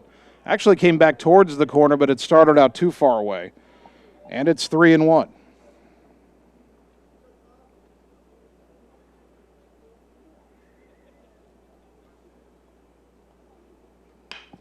That pitch grounded to second, and Thompson can't handle it. I think he was trying to throw it before he had it. Oh, man, tough second game for Carter Thompson. That's his third error. Leadoff man on for the Indians. It's the catcher, Johnston, so we'll get a courtesy runner. Batting now, number 8, Ryan McGraw. And this time it'll be Mark Pepper, who pitched in relief in game 1.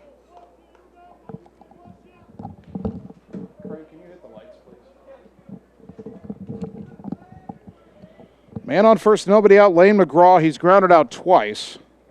0 for 2 in this game.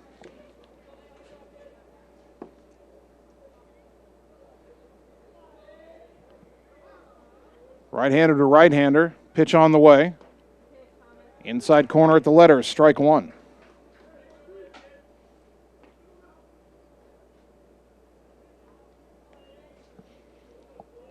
No sign of a bunt yet from McGraw. Maybe after one pitch he will. 0-1 the count. Pitch is bunted in the air, and it's caught in foul territory by Dennison. Snap throw down to first, but the runner was back on the bag.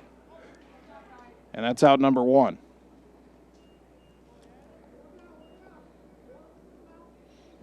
One out. The batter, Jack Strong, who has singled and scored and grounded out 1 for 2. Number 10, Casey Sticker. Pardon me. This isn't Strong. This is Casey Stecker, who came on defensively in the bottom half of last inning.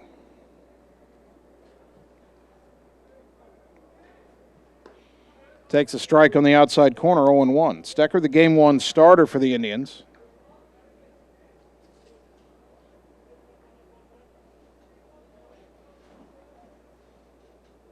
First at bat of the doubleheader, he's 1 for 4 on the season. And the 0-1. On the inside corner, strike 2.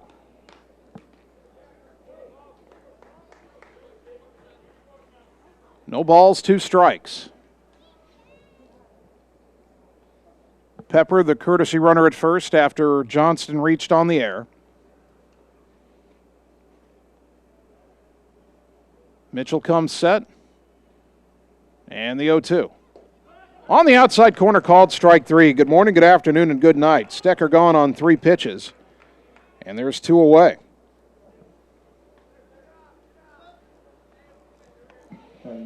That brings up Derek Ditmer. Not quite sure what position Ditmer is playing now. He was on the mound, but he was taken out, at least from the mound, in the bottom of the 5th inning. And he swings and misses here, 0-1. Ditmer singled in his first at-bat of the night.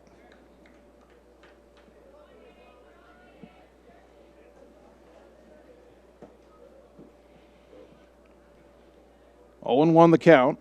Runner at first, 2 down. And the pitch. Low and away, 1-1.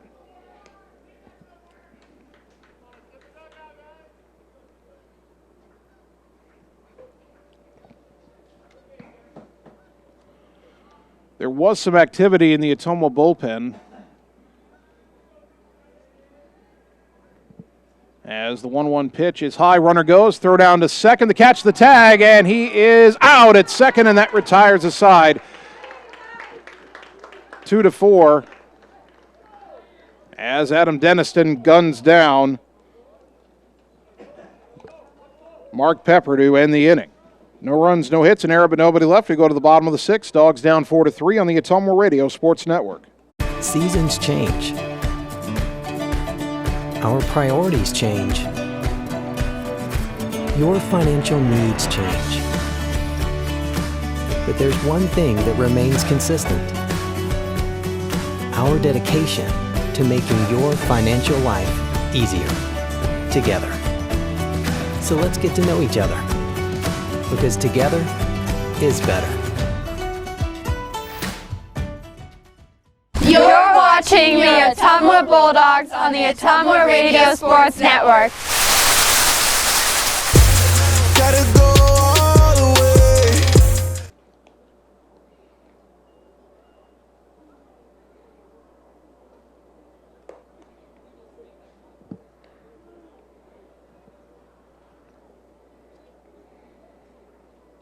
Bottom of the 6th inning. Ottumwa's got 8, 9, and 1 due up. Thompson, Shark, and McKinnon.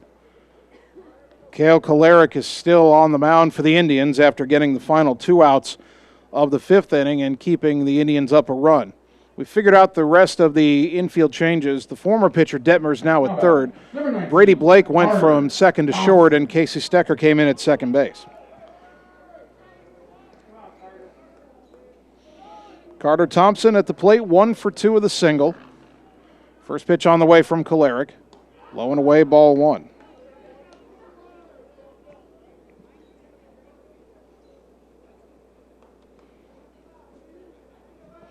The 1-0, way outside in the dirt, all the way to the backstop, 2-0.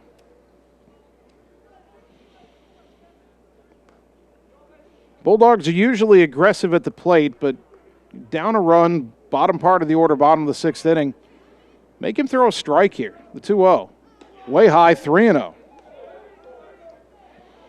I would guess Thompson does not have the green light on this 3-0 pitch.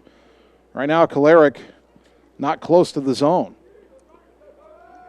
The 3-0 over his head, ball 4. Tying run is on with nobody out here in the 6th. Not bad. Number 2. Tanner Shark, the batter. Shark. He is grounded out and popped out 0 for 2. This would seem like a situation where Coach Yeager would call for a sacrifice bunt.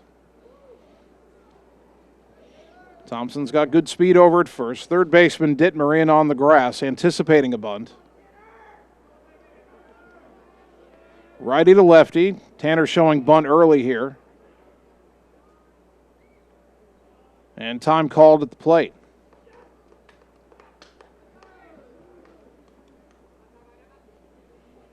So Shark will step out. I don't think Ottumwa would do this, but if Tanner could pull the bat back and just poke it past the third baseman, he's 30 feet down the line. Pitch in the dirt. Did Tanner bunt at it? And they appealed to the base umpire. He says he did, so it's strike 1.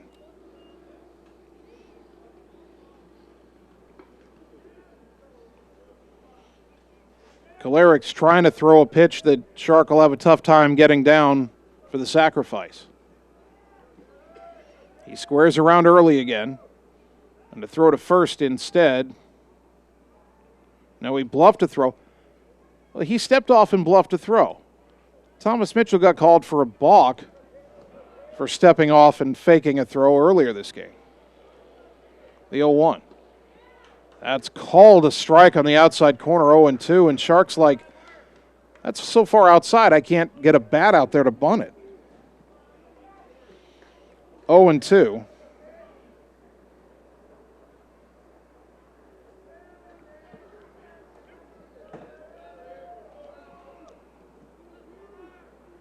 Kolarek comes set. Catcher sets up outside. Throw to first.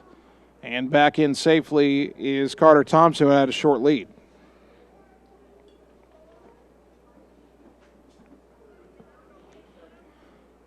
Still 0-2 to Shark. Third baseman Ditmer still well in on the grass. The pitch. Outside, 1-2. Well, after the second pitch of the sequence was called a strike way out there, Kolarek went further outside just to see how far the ump would go. It's the old Tom Glavine strategy of pitching. Just keep going further and further out and see what the ump will give you. Now the 1-2. Line foul off to the left out of play. Hope that's not your car out there. 1-2. Still to Tanner Shark.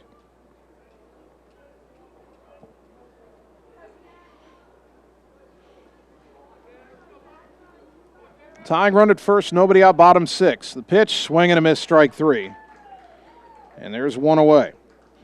Back to the top of the order, Colton McKinnon, 1 for 3. Singled and scored his last time up in the 5th inning. Colton McKinnon. Let's see if McKinnon can get on, because then you've got Wood and Jaime 3 and 4. And you want those guys to bat with someone in scoring position.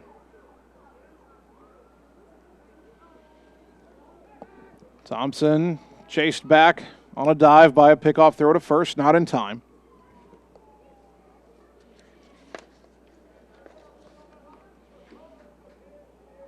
Thompson has not attempted a stolen base yet this year. Pitch to McKinnon. Up and in, ball one. Thompson walked on 4 pitches to start the inning. Tanner Shark was not able to get a bunt down and eventually struck out. Now the 1-0 to McKinnon. Way outside, 2-0.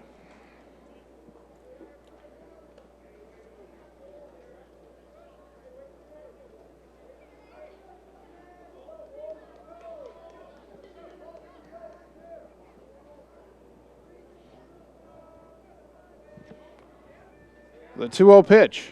Upstairs, 3-0.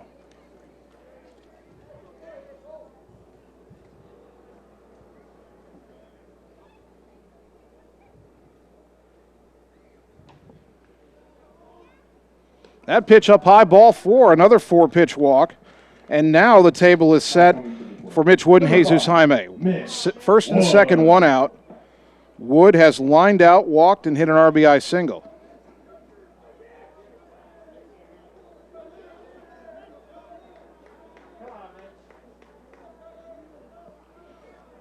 Time called before Wood bats, and we'll get another visit to the mound by Indianola.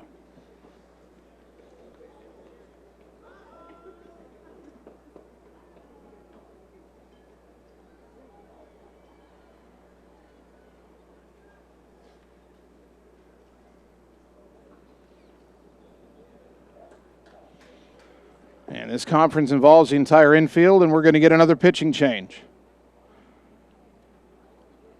Looks like it's hard to tell from here. We'll see in a moment who comes in. It's Ditmer who departs. He was playing third base. So Kolarek is going back to the infield. They'll do another shuffle. We'll take 30 seconds, come back and tell you who the next pitcher is for Indianola on the Ottumwa Radio Sports Network. All across America, hardworking farm and ranch families grow the food that feeds us and form the backbone of countless communities. As a proud American company, we're here to say thanks with Polaris Ag Advantage, an exclusive program to support America's farmers and ranchers in recognition for all you do. Stop into Slayton Polaris, located 8 miles south and west of Pulaski. You're watching the Ottumwa Bulldogs on the Ottumwa Radio Sports Network.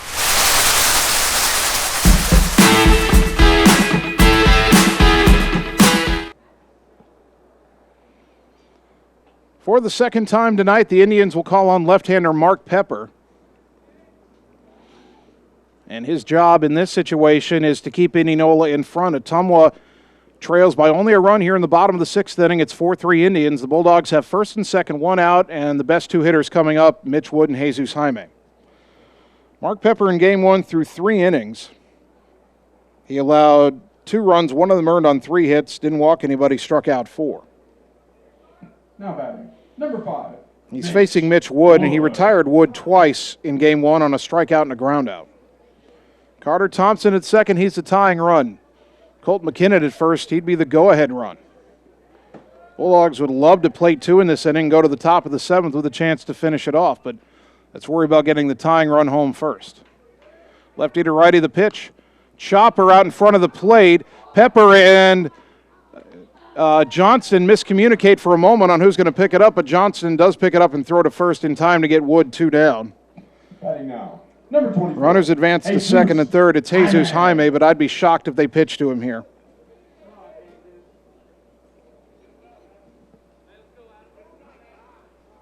And they do indeed walk Jaime intentionally. So it's up to Adam Griner. Griner is 2 for 3 with a couple of singles and an RBI. Batting now, number 10. Hit a clean single his last time up. Griner. Griner was 0 for 2 against Pepper in game 1, but it was that strike 3 drop third strike that tied the game. You don't suppose that would happen again, do you? A dog at every base, 2 down. The pitch. Swing and a chopper foul for strike 1.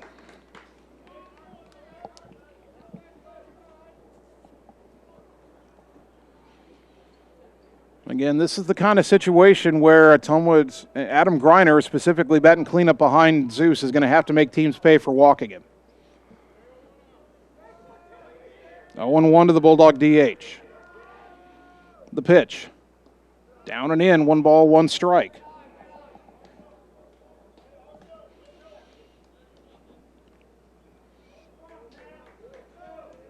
No place to put Griner if you're Indianola. A dog at every base. But Adam's got to be disciplined, not chase pitches out of the zone. The 1-1. Fouled back, 1-2. 1 ball, 2 strikes. Well, Ottumwa looked pretty good first and second, 1 out with Mitch Wood up, but with Wood tapping out to the catcher and Jaime being walked, Griner now in a 1-2 count.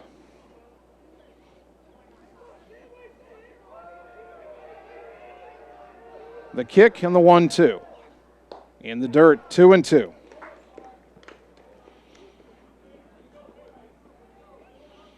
If you're thinking from Indianola's side, you want to throw strike 3 here, or at least a strike here. You don't want it to get to 3-2. If you're Griner here, you got to protect the plate, but don't chase. 2-2. The pitch. Breaking ball.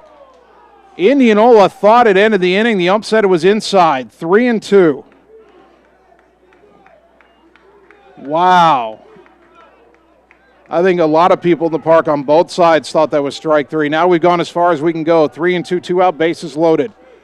Ball 4 ties the game. Strike 3 ends the inning. A base hit could put Ottumwa in front. Runners will be in motion. The 3-2. Swing and a miss. The pitch was in the dirt. Adam couldn't hold up, and the inning is over. No runs, no hits, bases left loaded. We go to the 7th. It's not over yet. Ottumwa down 4-3 on the Ottumwa Radio Sports Network. It's time to choose the credit union with a new perspective. At Meridian Credit Union, we don't just see member profiles. We see people. People with goals. People who want to save more. People that we can help. That's why we offer financial services convenient to you. Great loan rates, online banking with bill pay, mobile banking, and credit cards. Join the many satisfied Meridian members today. See how our perspective can help you. Meridian Credit Union, where it feels like home. You're watching the Ottumwa Bulldogs on the Ottumwa Radio Sports Network. You be scared at John, watch me leap though.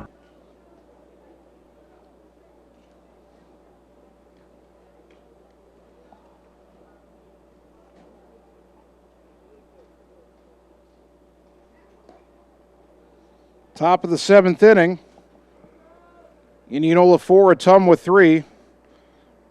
Bulldog head coach John Yeager wanted his starters to go deep, and Thomas Mitchell is back out there to start the 7th.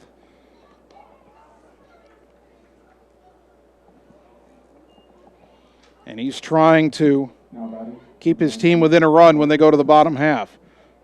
Mark Pepper will lead it off. He came on to pitch and get the final 2 outs of the 6th inning.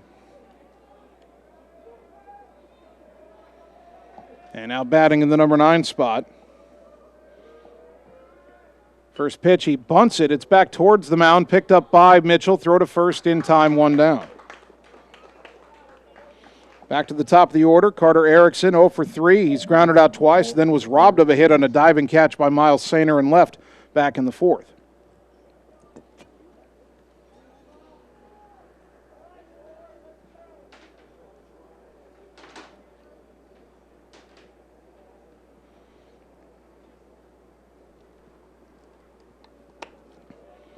Righty to lefty, the wind by Mitchell and the pitch. Ground ball to third, big hop to Jesus. Jaime fires to first in plenty of time, 2 down. Well, pitch count wasn't a concern anyway. Mitchell was only at 86, but 2 out now in the 7th. He's at 88. Cooper Belt, the batter, he's 0 for 3. He has reached on an error and scored a run. All 4 Indianola runs scored in the top of the 3rd. They were all unearned, scoring on a couple of errors and a balk.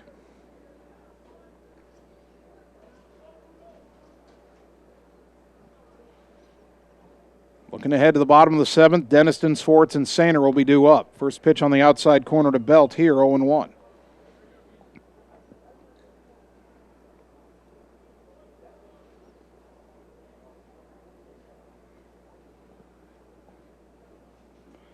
The 0-1 pitch. Breaking ball inside corner to the left-handed batting belt. Strike two.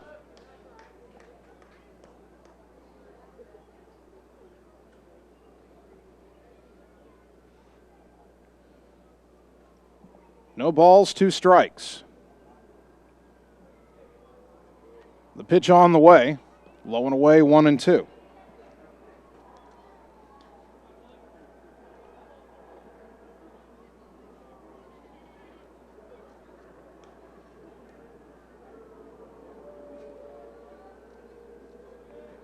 The 1-2 pitch, breaking ball called, strike 3 in the outside corner. And it's a very efficient 1-2-3 top of the 7th for Thomas Mitchell. Can Ottumwa get him off the hook? We're going to the bottom of the 7th. Need 1 to tie, 2 to win on the Ottumwa Radio Sports Network. Hi, I'm Dr. Dwayne Petrito, your orthodontist in Ottumwa and Oskaloosa. Many of our patients are playing in this game, and we want you to know we are happy to see you representing your school and playing hard. If you haven't been in to see us yet, please call our office for an appointment. Your first appointment is always free. From start to finish, we are here for you every step of the way. We specialize in giving you a great smile and bite. We look forward to seeing you soon. Our team is cheering for you in today's game. You're watching the Ottumwa Bulldogs on the Ottumwa Radio Sports Network. I ain't choose the gang chose me.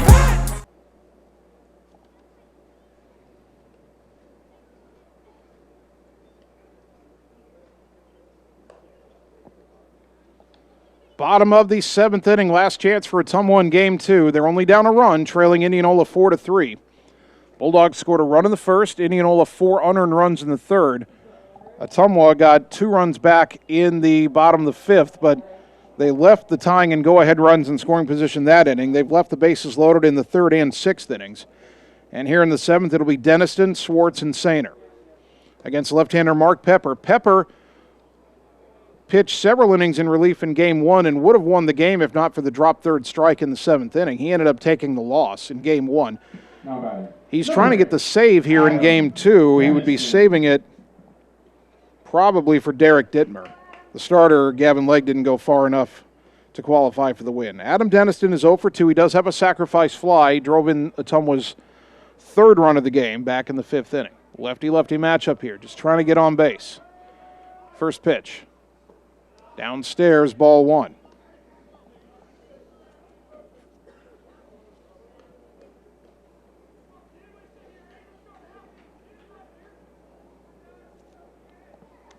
The 1-0 pitch, up high, 2-0. Ottumwa had a great chance last inning. Leadoff walk, 1-out walk, had Wood and Jaime coming up 2 on 1 out, but Wood grounded out, Jaime intentionally walked. Then Adam Griner struck out on a full count pitch with the bases loaded. The 2-0 here is right down Broadway as Denniston taking all the way, 2-1.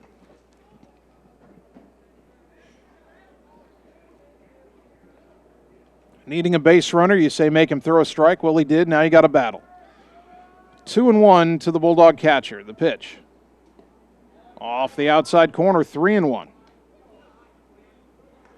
At this point, if you're Adam, if he throws a pitch right in your wheelhouse, you take a big cut. Otherwise, you're probably letting it go. 3-1 to Denniston. The pitch. Big swing and a miss at a fastball in the outside corner. I don't know if that was going to be a strike anyway. It was around the letters, but it's 3-2. Now, if you're Adam, you can't take that big swing. Got to do a B-hack here. Try to make contact if it's in the zone, but don't chase if it's not. 3-2 to Denniston, leading off the bottom of the 7th. Dogs down a run. The payoff. Little looper to short and dropped by the shortstop Kolarek. Denniston safe at first. He was fooled by that, took a step back, then tried to come in and couldn't catch it. So an error puts the tying run on with nobody out. We'll get a courtesy runner for Denniston. Max Thomason represents the tying run. Trey Swartz, the batter. Now batting. Number 7, Trey Swartz. Swartz is 1 for 3 with a single and a couple of strikeouts. Will he be bunting here? Indianola thinks so, the third baseman. in on the edge of the grass and probably coming further in. Hard for Thomason to get a big lead with the left-hander on the mound. Pepper's pitch, big swing and a miss. No sign of a bunt there, 0-1.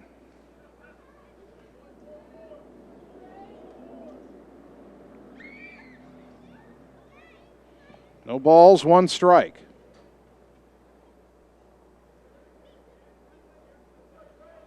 Trey showing bunt now. The pitch. Bunted at and fouled back 0-2.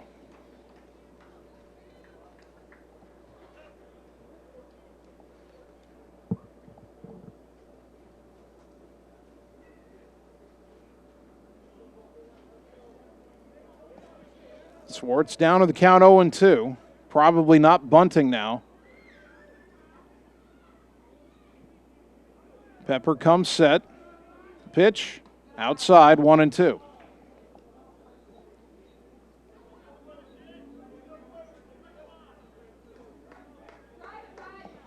Swartz looking for something he can handle right here. 1 ball, 2 strikes. Don't want to ground into a double play.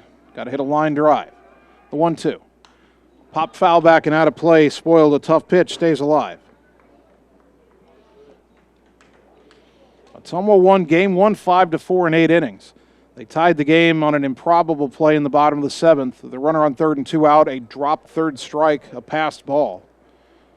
Allowed the tying run to score, and then they went on to win in the 8th. Down 4-3 again, the bottom of the 7th. Trying to find a way to tie it again. The 1-2. Up high, 2-2.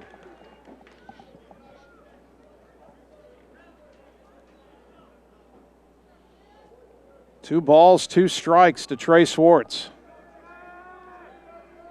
Thomason, the runner at first, representing the tying run, nobody out. Pepper from the stretch. The pitch. On the outside corner is the call, strike 3, and there's 1 down. Now batting, number 12. That brings up Miles Sainer. Sainer is 0 for 3, a strikeout, a fly out, and a foul out.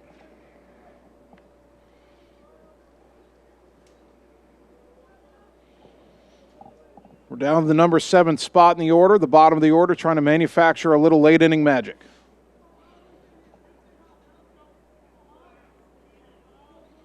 Pepper, the left-hander, comes set. A long look at first and the pitch. Swing and a foul at the plate, 0-1.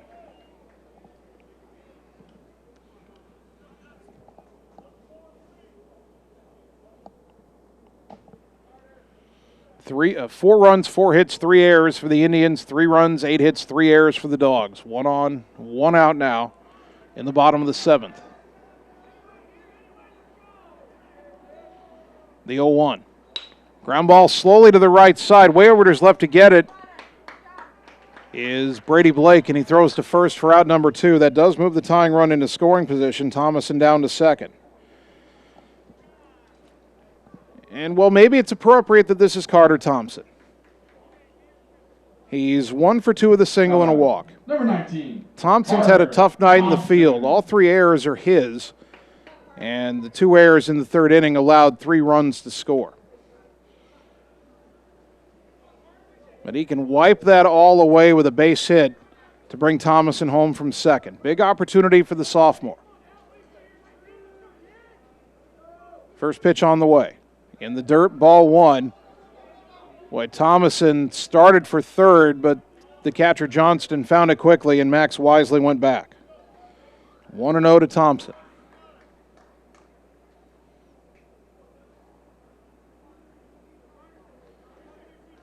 Second baseman Brady Blake is trying to keep Thomason close at second and then breaking back to his spot as a pitch is thrown, and that pitch is high, 2-0.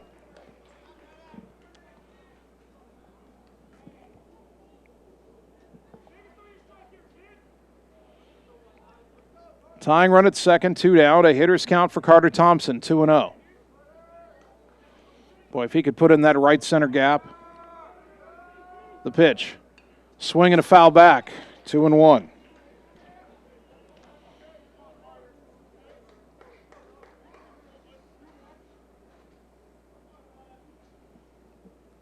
This would be a frustrating loss for Ottumwa. They've out-hit Indianola 8-4, but that one bad inning 4 unearned runs right now. Down a run and time called at the plate. Ottumwa's tried to battle back.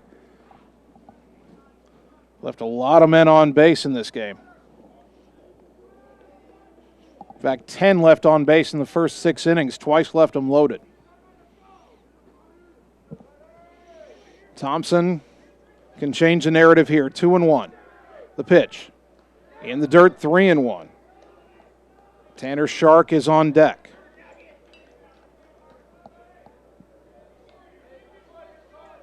Three balls and a strike.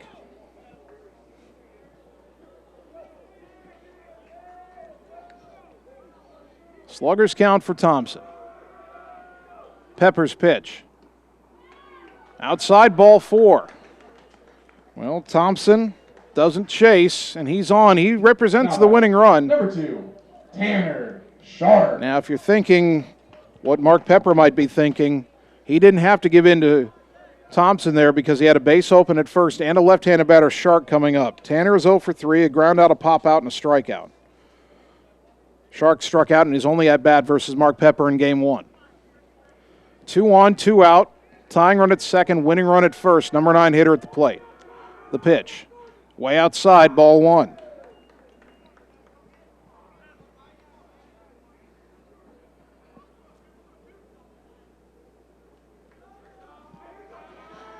Pepper taking his time between pitches. The 1-0. Inside, nearly hit him. 2-1. Or 2-0, pardon me.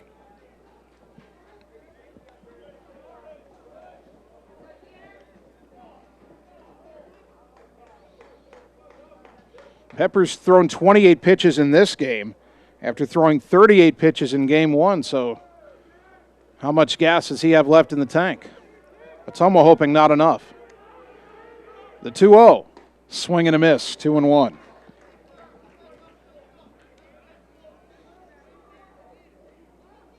Shark steps out for a moment, now digs back in. Thomason at second, Thompson at first, 2 down. The 2-1. That stayed high. Off-speed pitch, 3-1. If we get past Shark, Colton McKinnon is on deck.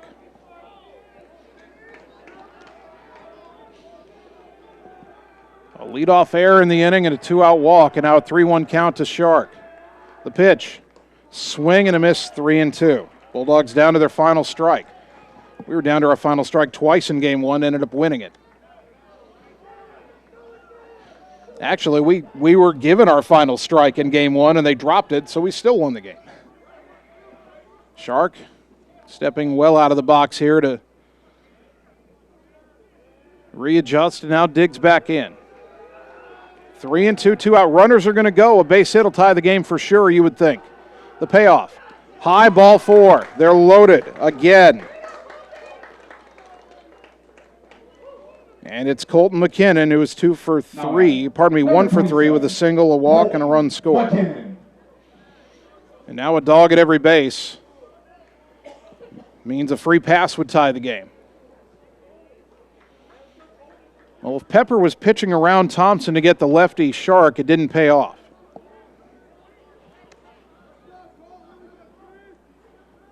McKinnon, a base hit could win the game now. First pitch. Outside corner strike, 0-1. You've got good speed out there. Thomason at third, Thompson at second, Shark at first. Shark almost doesn't matter right now except for a possible force play. The 0-1. Breaking ball inside corner and quickly 0-2. Ottumwa down to its last strike again. Now McKinnon's going to have to battle. 0-2 to the Bulldogs center fielder. He's been here before. A lot of chatter from the Dogs dugout. The 0-2. Little flare coming on as Kolarek on the infield grass makes the catch.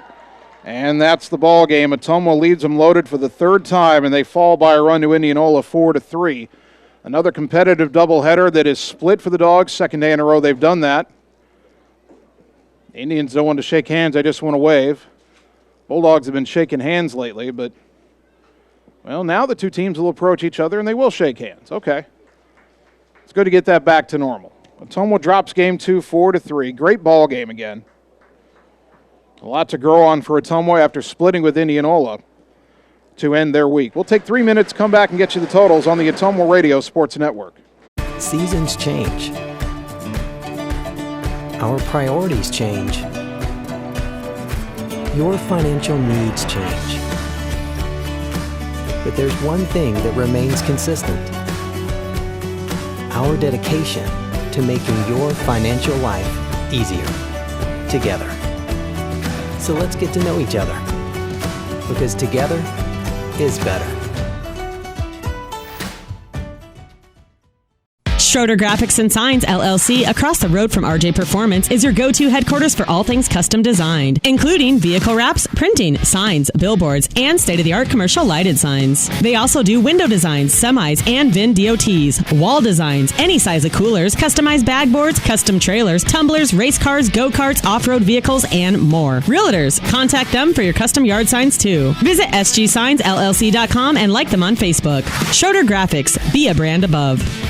Hi everyone, this is Karina Drummond with Reflection Studio in Ottumwa. We are a full-service salon offering hair, nail, brow, lash, facial, and waxing services. We also handle weddings, proms, and other large events with multiple person makeover sessions, so contact us early to get booked for your next event. We thank all of our loyal customers for your patronage and invite all newcomers to join our salon family. And remember, looking good doesn't happen by chance, it happens by appointment with Reflection Studio in Ottumwa. Like Reflection Studio on Facebook and visit reflectionstudio.com. That's Reflections with a Z.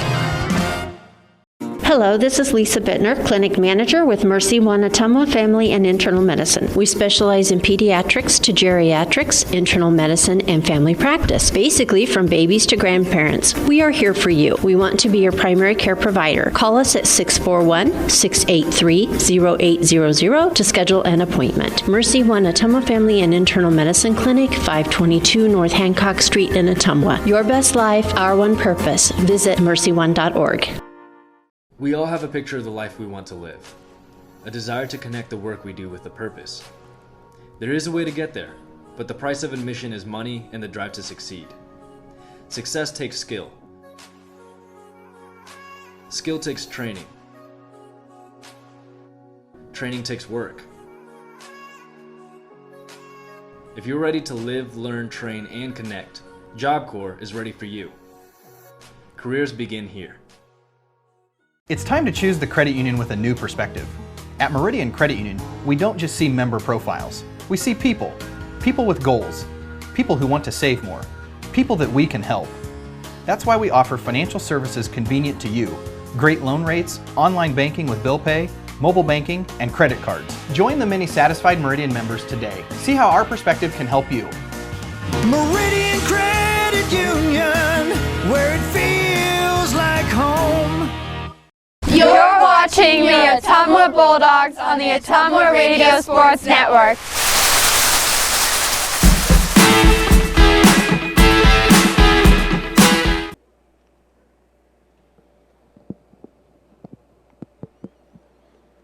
And welcome back one final time tonight to Legion Memorial Field, where your Ottumwa baseball team splits with Indianola. They won game 1 5-4 in 8 innings, but dropped game 2 4-3. A little frustrating for Ottumwa. They didn't give up an earned run in game 2, but they lost by a run and left a lot of men on base. The totals for the Indians: 4 runs, 4 hits, 3 errors, 4 left on base. Derek Ditmer is the winning pitcher. Mark Pepper earned the save. For Ottumwa, 3 runs, 8 hits, 3 errors, 13 men left on base. And Thomas Mitchell, a tough luck loss, didn't give up an earned run, pitched a complete game, but he will take the L. The ball game took 2 hours and 7 minutes to complete. And Ottumwa drops to 7-3. Indianola improves to 9-1. But the Bulldogs in Game 1 did hand Indianola their first loss of the season. All right, our next broadcast of Ottumwa High Athletics is tomorrow night. We're switching over to softball. The Bulldogs softball team hosting Dowling at Houston Field in a doubleheader. First pitch at 5 o'clock.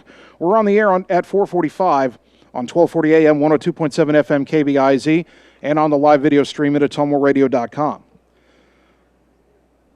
I want to thank all of our sponsors one more time: Community First Credit Union, Petruta Orthodontics, Reflection Studio, Schroeder Graphics and Sign, Meridian Credit Union, Champion Bowl, Citizens Mutual, Mike's Pizza, Ottumwa Job Corps Center, Slayton Polaris, Mercy One Ottumwa Family and Internal Medicine Clinic, Lisco, Coal Palace Cafe and Books, Blackhawk Auto Body, and Lee's Photography. A big thank you to Bulldog head coach John Yeager for helping us prepare for the broadcast tonight. And a big thank you to both of my producers, Annie Argo, the on-site video producer, and Brandon Drew, the radio producer, back at the KBIZ studios. Finally, I'd like to thank you, the fans, for tuning in tonight, because without your support of these broadcasts and of Ottumwa High Athletics, none of this would be possible. So thank you for tuning in to Bulldog Baseball on 1240 AM, 102.7 FM KBIZ, and on the live video stream at ottumwaradio.com. My name's Jason Van Arkel. I'll talk to you tomorrow night when the Bulldogs softball team plays host to Dowling. Until then, good night, everybody.